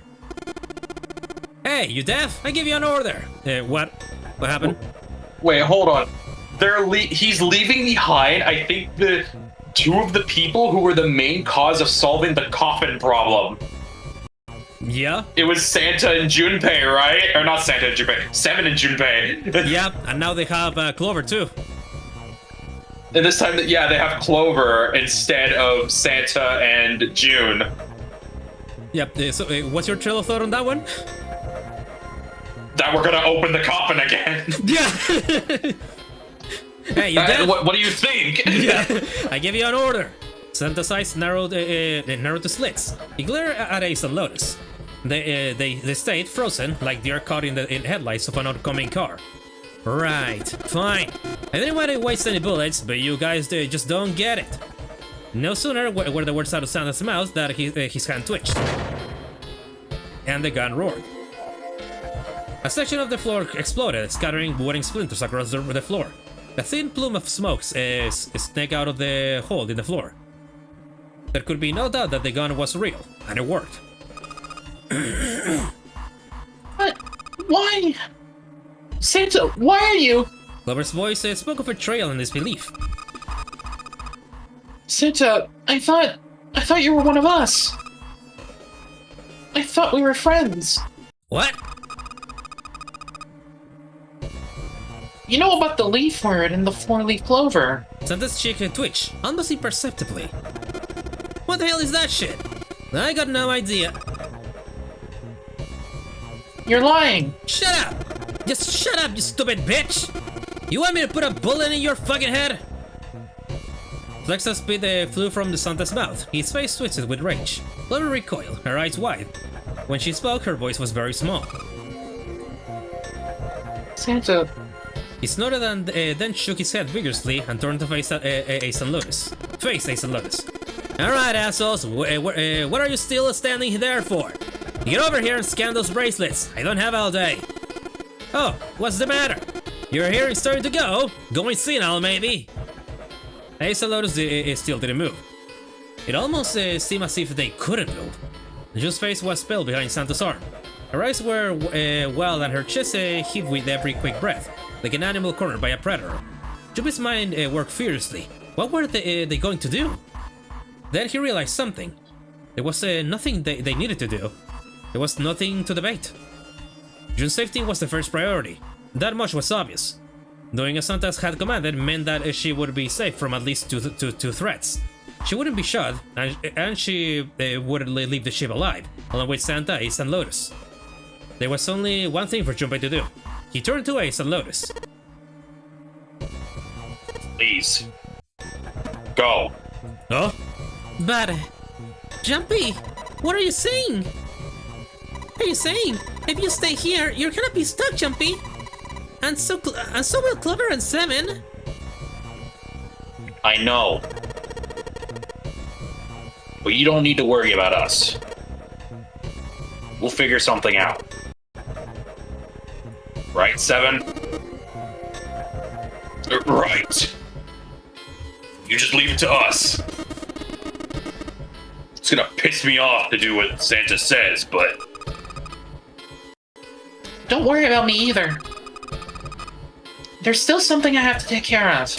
Care to guess why? Does it care to guess what she has to take care of?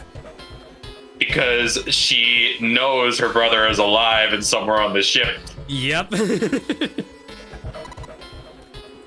But no! No, you can't! Ace! Hey, Lotus! Don't do it! Don't worry about me! Please! June was almost crying. Junpei walked around behind Ace and Lotus. Without a word, he laid a hand on each of their backs and gently pushed them forward. They almost stumbled. They then righted themselves and took another step, and another. They turned around and Junpei nodded. Ace and Lotus turned around again and walked slowly toward the door where Santa was waiting for them. After what seemed like an eternity, they stopped in front of the door marked 9. Santa smiled. Alright, now let's get those hands on the scanner panel. What's the holdup? What, you think I'm fucking around here? Don't give me a shit I don't give a shit about this girl. The red doesn't need a person, you know. All it needs is a bracelet. You got it? Good. Now put your fucking hands on the scanner. I'm not gonna say it again. He shoved the revolver harder against June's head, and she wins. Fine. Ace sighed, defeated, and placed his hand on the scanner panel. Lotus went next. Lotus glared at Santa and slammed her hand on the scanner panel. The 4 asterisks blink on. Good job! No, Lotus, pull that lever. Soon as the door opens, you get your ass in there. Try anything stupid, and you know what happens, right? Junpei could almost hear Lotus's teeth grind.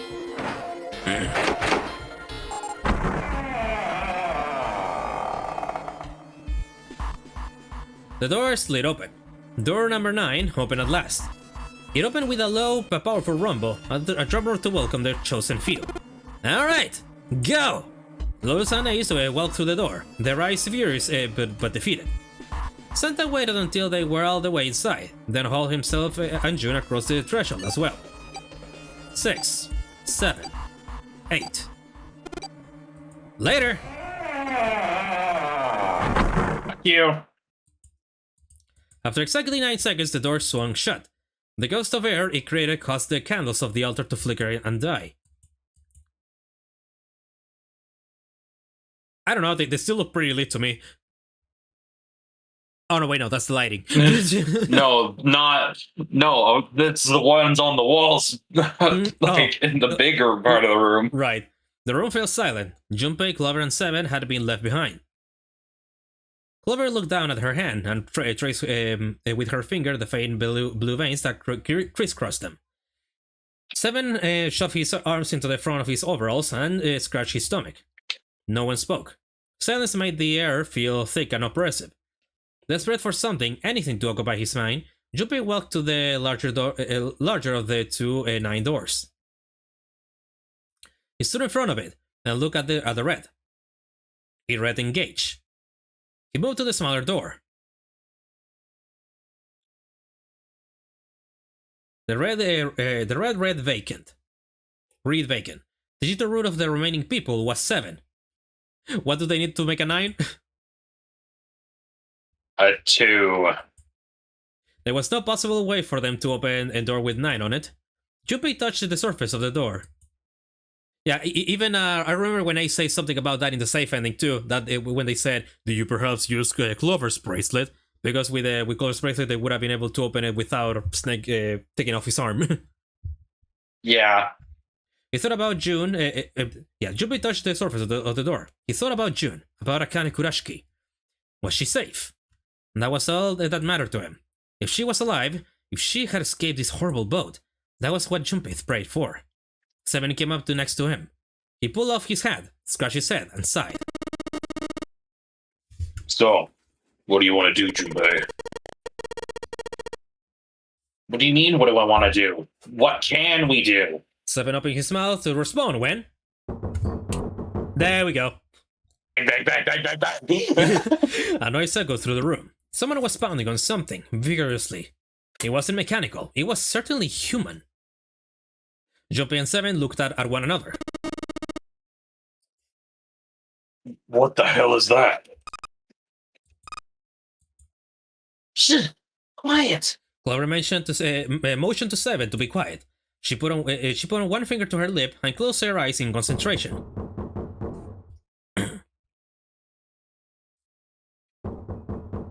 The three of them fucking bullet hole. The three of them listened, trying to determine where the sound was coming from. Where was it coming from? Could it be? I think it's coming from this coffin. You're right. Let's open it. But how? What are those muscles for? For show? You're telling me to force it open? Just shut up and try. Junpei and Seven grabbed hold of the coffin. They tried to get a good grip with that little purchase they could find and pulled with all their strength.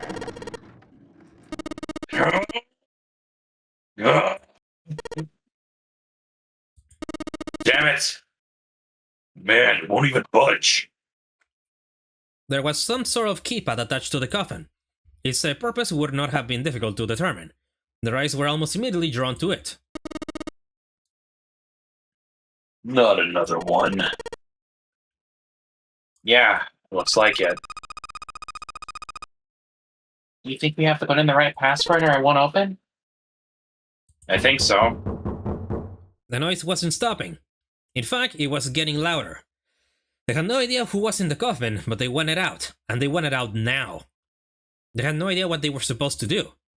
Well, without a passcode, it didn't seem like there was a lot. Without a passcode, it didn't seem like there was a lot they could do. They couldn't even tell how many numbers the passcode needed to be. Isn't there a hint somewhere? Well, let's look for one. Unfortunately, there didn't seem to be anything near the coffin. Clover ran to examine the pews, and Seven investigated the desk, but they turned up nothing. The sound still wouldn't stop. It wasn't a noise that belonged in that room.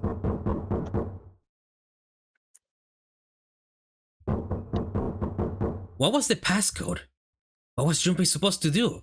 How was he supposed to figure it out? Oh yeah, and if he didn't get the safe ending, the show would say to be continued right after this. Oh, yeah. He needed something. And the reason for why it says to be continued if you didn't get the true ending? The world blinked. Suddenly, there was a voice inside of Junpei's head. Truth had gone, and truth had gone. Ah, now truth is asleep in the darkness of the sinister hand.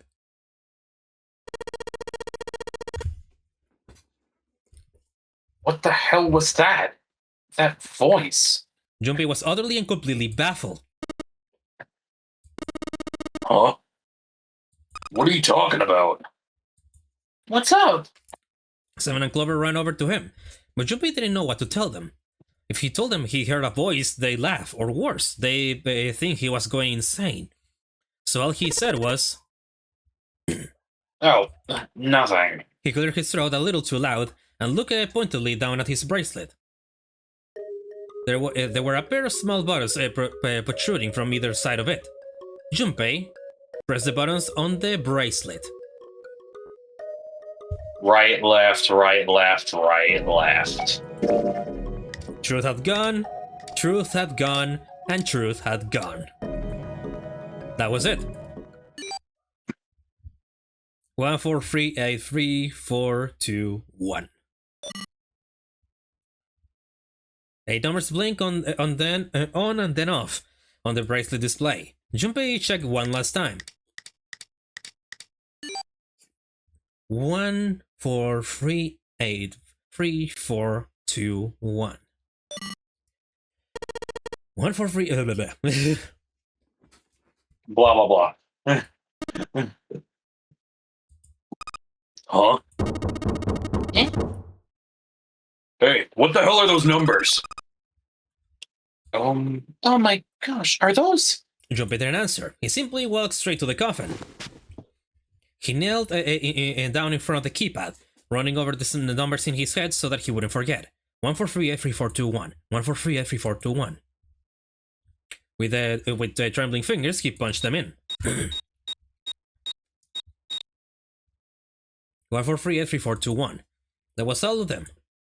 He punched the E button. There was a moment of complete silence.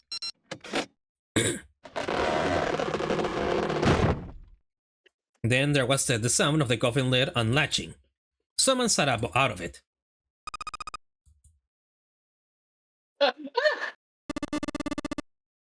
Oh, is that you, Clover? I apologize for worrying you. Snake! Oh my, how did you? Junpei and 7, is that you? Is everyone else there as well? Just like Rip Van Winkle. What the fuck does that mean? Just like Rip Van Winkle, still, it was very much like Snake to simply cut it to the heart of the matter and ask. Junpei and 7 shared a wry smile. Clover's eyes were filled with tears. You're back! With a cry of joy, she leapt into Snake's arms. Oh, gently now. Aww. My body's still a little weak. You're back! You're back! Clover looked like nothing as so much as a lost child who had finally found her home. She cried and cried and cried. Her eyes were red, and her nose was running. She hiccuped and gasped, as if she was about to begin hyperventilating. You're back! You're really here! Her voice was happy, but almost desperate, as if she feared he would disappear again if she stopped talking to him. Tear after tremendous tear rolled its way down her face. Her small arms strained as she clutched Snake's body as tightly as she could. Perhaps she had to convince herself he was real. Perhaps she was worried he would be gone the moment she let go. Perhaps she simply didn't know what else to do. Oh, you're back. Calm now. What's gotten into you? You're acting as though I've returned from the grave. Not as though. You did! I really thought you were dead. Huh? You jerk! Idiot! Idiot! Idiot! Clover broke into sobs so great she could no longer talk. It was a touching reunion between brother and sister. Even though Junpei knew they had little time and every minute they waited was a minute they wasted, it felt cruel to pull them apart. Junpei and 7 sat down on one of the pews, waiting for Clover to calm down before explaining to Snake what had transpired.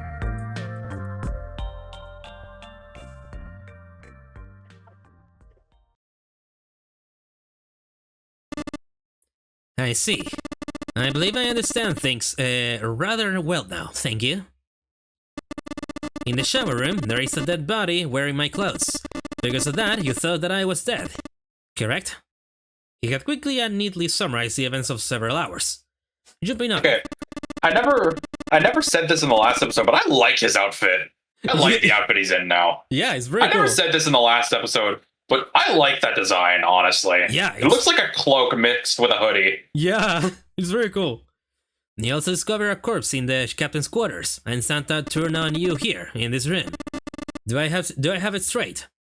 Seven had been rather surprised to learn of the dead body in the captain's quarters. With everything that had taken place, Junpei had simply forgotten to mention it to him. Well then, I got a pretty decent idea of what happened while I was indisposed, but it's still somewhat of a mystery who did all this and why. The corpse in the shower room that looked like me, and the corpse in the captain's quarters. Why were they killed in the way they were?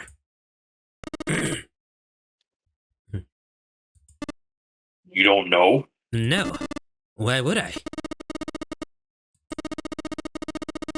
The guy in the shower room.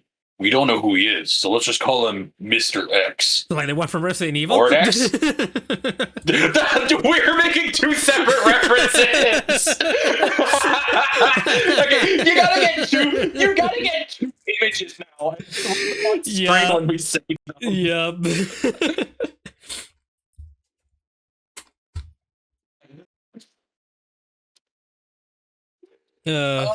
It's great. That's great. Anyway, this Mr. X is wearing Snake's clothes. But you're wearing some kind of weird robes. That means someone took off your clothes and put them on Mr. X. We need to figure out who that was. I apologize, but I have no idea who might have done this to me. I only just now woke up. I was unconscious during all the events you just described to me. They must have undressed me and changed my clothes during that time.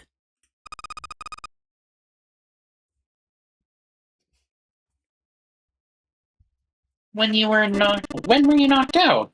When we split up to look for the red.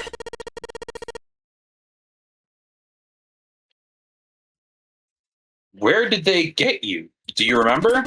It was a small room in one of the hallways on C deck. What happened? The same thing that happened to every one of us when we were abducted. A can released some sort of gas was thrown into the room. I believe the gas is some sort of incapacitating agent.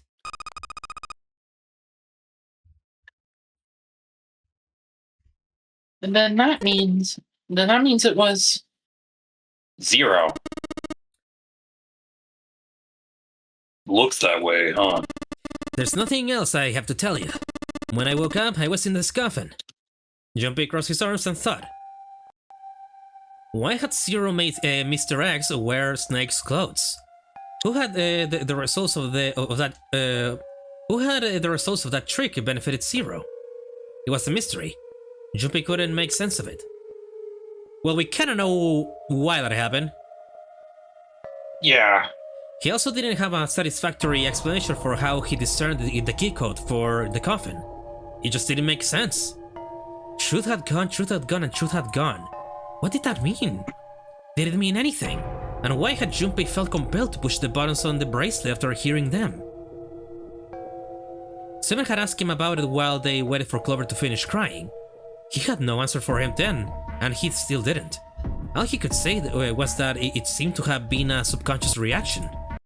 His fingers had simply moved on their own accord. Now doesn't this sound familiar too? Yeah. It was the only explanation that made any sort of sense, and it made almost no sense. Junpei had no idea what any of it meant. His mind was a maelstrom of mysteries, clues, theories, and more mysteries he could barely think. And of course, Snake and Clover had been subjects in a similar experiment 9 years ago. the ability to access morphogenetic field is affected by a couple of things. The first is epiphany, and the other is danger. And we quite literally had an epiphany just now. Yup. It's... Why do I feel like this is similar to when we were playing Paranormal Site and we just had information that we weren't supposed to have? Right? Why do we keep finding this kind of fucking thing in the game? Why do you keep making me play these games? Because I love them, and you will fall in this rabbit hole with me. Building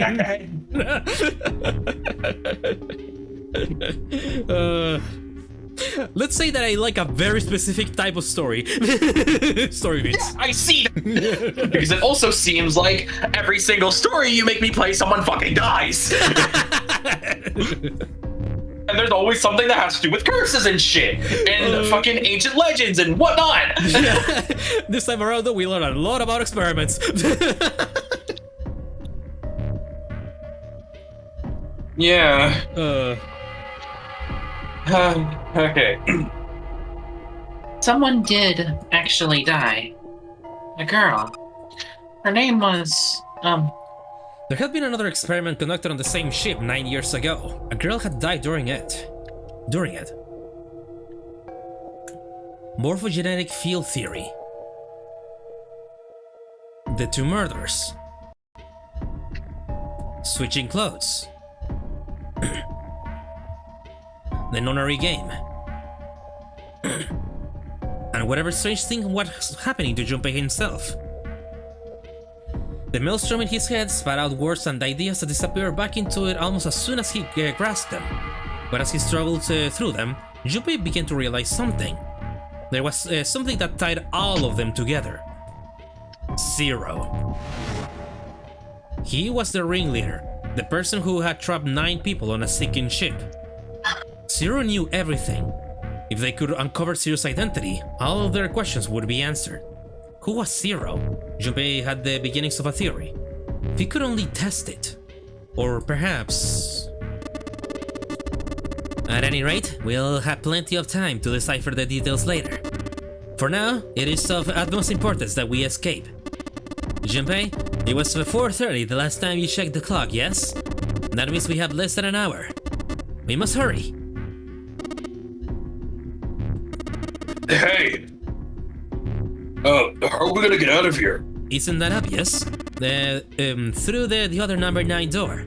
Yep. It's almost too perfect, the fact that we have just the exact amount of numbers that we needed for the other door, huh? Yeah. Oh yeah! Yeah, you're right!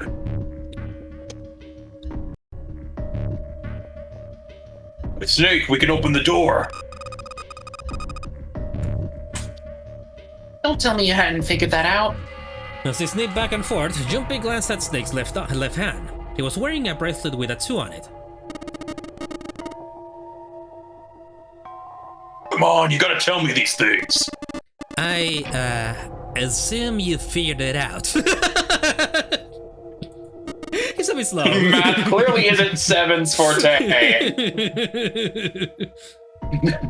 Ugh, forget it. Let's just get going. 7 stomped off toward the smaller number 9 door. Clover, Snake, and Junpei followed. 7 quickly laid his hand on the red. An asterisk appeared on the screen. Junpei and the others followed suit and laid their hands on the scanner panel. Soon there were 4 asterisks on the screen. 7 glanced at them and laid his hands on the lever of the red. Alright, you guys ready to go? Yes. Yeah. Junpei paused for a moment. Not yet. Well, before we go, I'd like to check something. You want to check something? Yeah, but before I do... 7, could you pull the lever?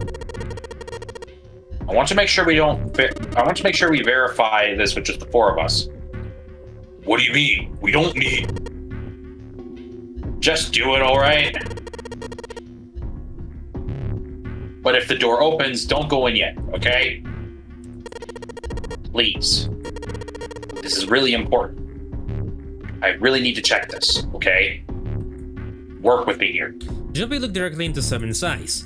The older man looked back for a moment, then nodded.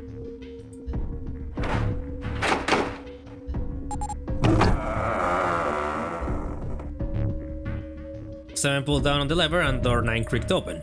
Then they waited. 6, 7, 8, 9. After 9 seconds, the door closed. Alright, that means the 4 of us can go through door 9. So? We knew that already. It's obvious. Obvious. Yeah, you're right. It is. Now what happens if we add Zero's bracelet? What? Zero's bracelet. Why don't you take it out, Clover? For a moment, Clover looked surprised, but she recovered quickly and stuck her tongue out at Junpei. So you did know I have it. I had it. I picked it up because I thought it might be useful sometime. She reached into one of the pockets of her voluminous jacket and produced a bracelet. The fuck does voluminous even mean? I'll look it up. I'm waiting. Fucking learning new words in this game. Yep. Meaning. Something very large, bulky, or extensive in size, capacity, or quantity. Gotcha. Yeah, so a very puffy jacket. So basically, yeah. So she's got deep pockets. Yeah. Usually women don't have that. Jubi took it from her and turned to 7.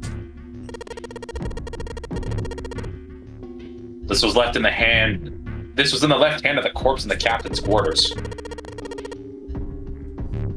If you look at it, you can see it's got a 0 on the face. Just to make this a little easier to talk about, I'm gonna call the guy we found dead in the captain's quarters Cap. If Cap was really 0, then I should be able to open door 9 with just me, Clover, and his bracelet. Most importantly, if you were Cap, and this was your game, you would really put one of these would you really put one of these bracelets on yourself? Anyway, let's just give it a shot.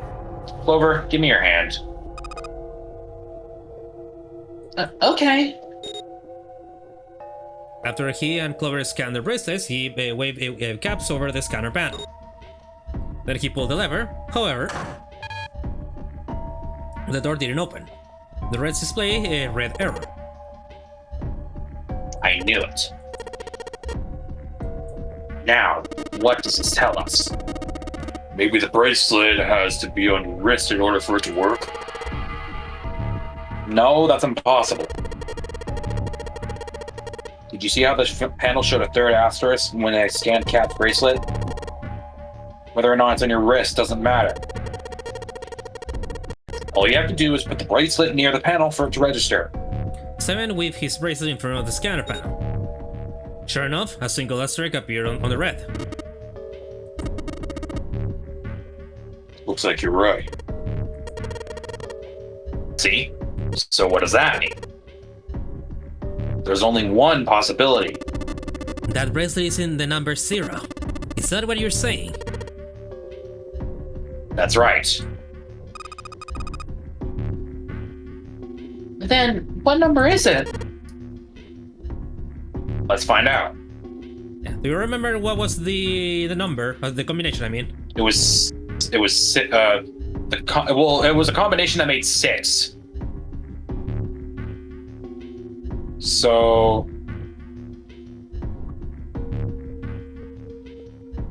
Snake and Clover. Yeah. No, wait, no, not Snake and Clover. yeah. Remember 7. No, remember that we need to make 9. Yeah, we need to make 9. I know, not 6. So make it a page. Preferably one I haven't written on yet. Where the fuck are my... Oh my god, I hate being this unorganized. Here we go. Okay, so the numbers we currently have... Oh, I've already written on this one. Whatever. I'm never using this one anyways. Where's my pencil? Here we go. Well, I can make it easier to you and tell you to remember that in the last timeline, Snake went in without a bracelet. Yeah, but what are the numbers we currently have? We have 2, 4, 5, and 7. Correct? Yep.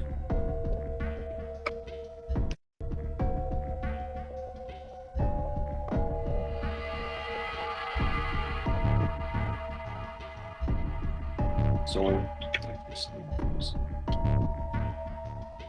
we know the number is 6. Mm-hmm.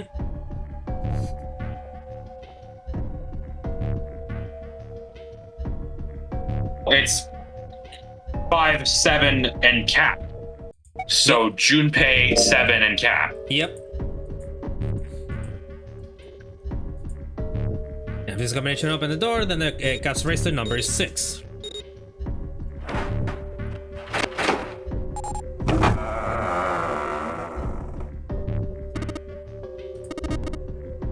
Hey, it opened. The door opened. What? Why? What does that mean? Both Seven and Clover seem rather shaken as they turn to look at Junpei for answers. Then the door slid heavily shut. Junpei raised an eyebrow. Isn't it obvious? Cap's bracelet is number 6. Mm-hmm. But doesn't it say 0? This isn't a 0. The symbol on here isn't a number 0. It's the letter O. And remember what O it's in hexadecimal? 2024, right? Yep. And that Which the the digital root is? digital root 6. Yup. Cool. Whoa, wait a minute. I don't get it. I mean, we figured out the cat's bracelet is 6, right? Yeah. Does that mean there are 2 people with 6s? Before Junpei could answer, Snake spoke up. There is most likely only one person with a 6. But I don't get it. What about June? Well, this is only an educated guess, but I think June's number was never 6 to begin with. Her bracelet was flipped. In other words, June's real number is 9. 9. That seems the most likely.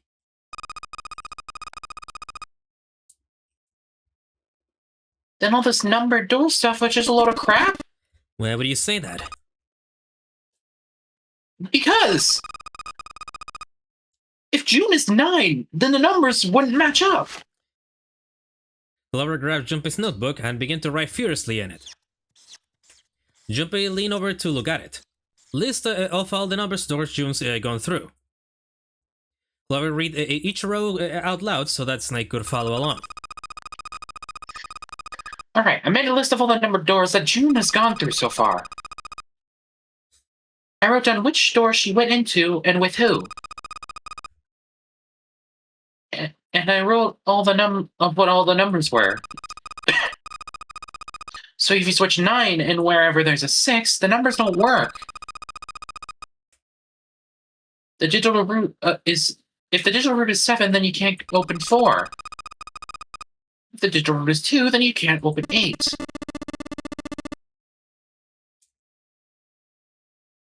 Clover, do you notice anything interesting on that list? Do you, Seth?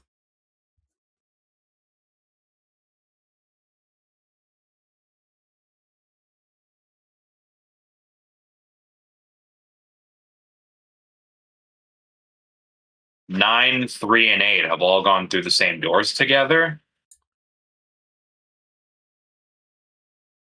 Wait. Yeah, that's technically right. You're on the right track. Anyways.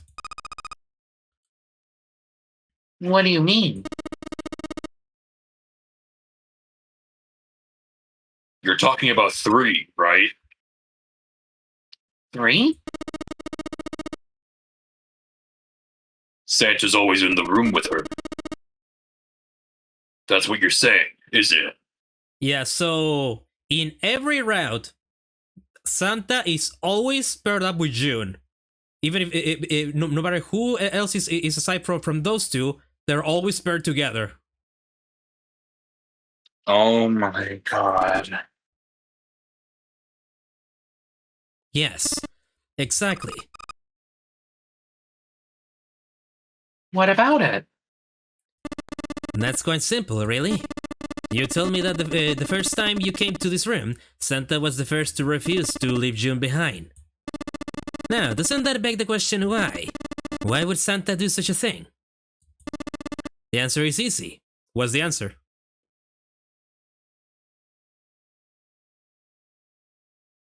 The first thing that popped into my head is that Santa is 0, but I don't know if that makes sense or not. Because Santa can open door 9 with only 7 on Lotus. Of course, there's only one reason for that. His number isn't actually 3. Santa's real number. 7, would you be so kind as to modify my sister's equation?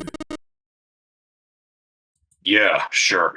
7 took the pen from a confused Clover and began to adjust her calculations.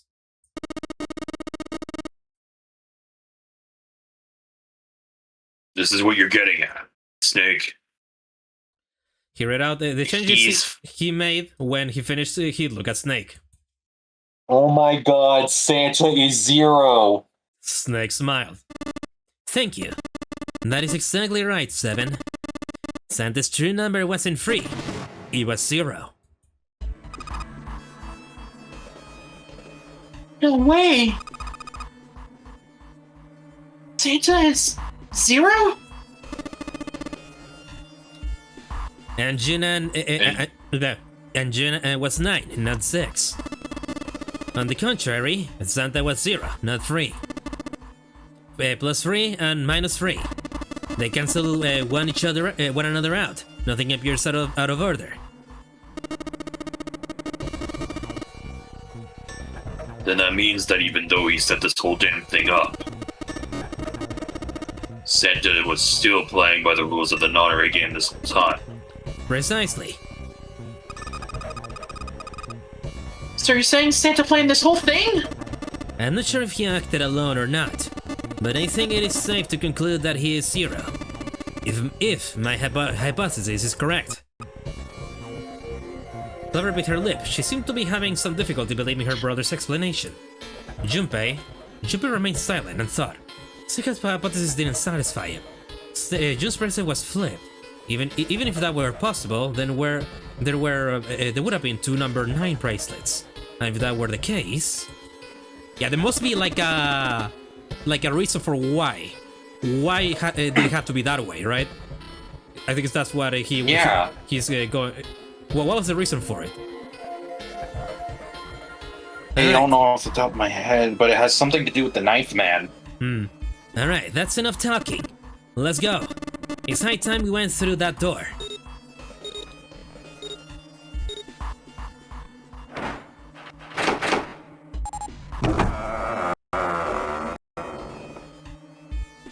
Door 9 open. They leapt through. The dead was directly in front of them as they came through the door. Quickly, they scanned their bracelets.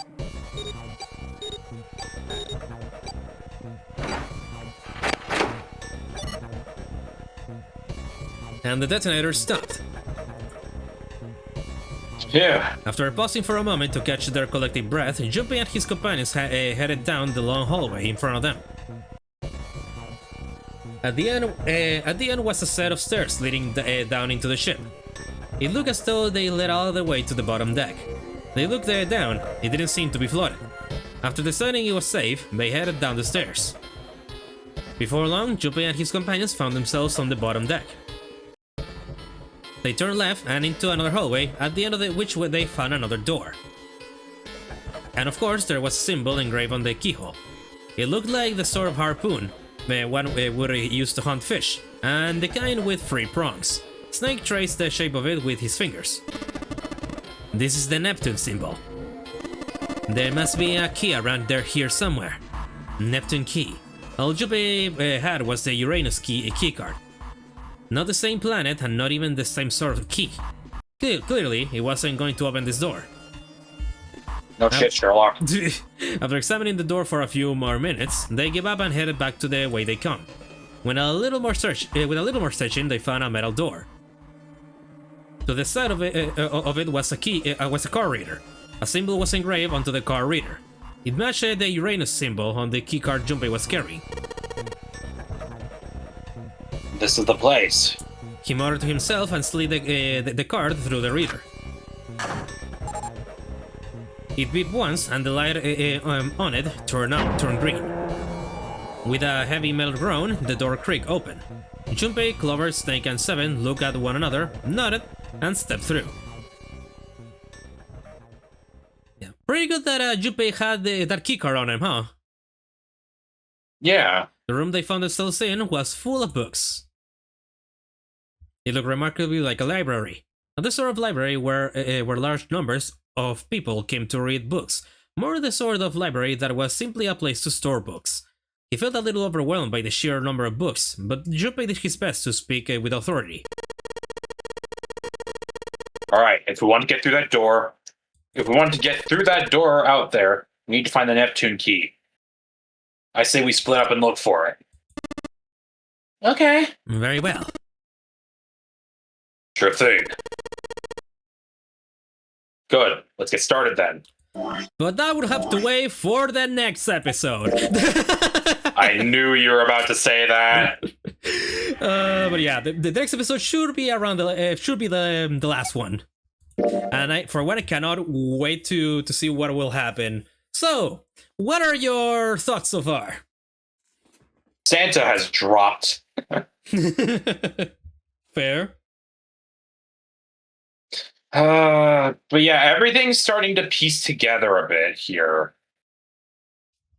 Obviously, because the whole fucking morphogenetic...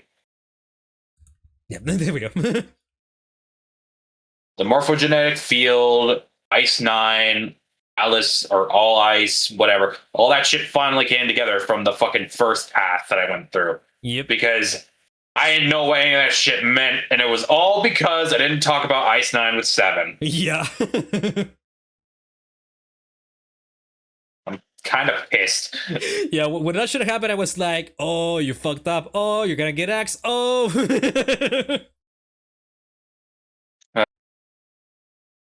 Damn. But yeah, that's about all I have. Not really much happened with the characters this episode. I mean, Clover has gone up a bit, I will say. Sevens further solidifies his position at the top. Yeah. At this point, I don't think he's ever getting down from there. Yeah, I know. But yeah, other than that, not really much happened other than like 7, Clover, and Santa. Right.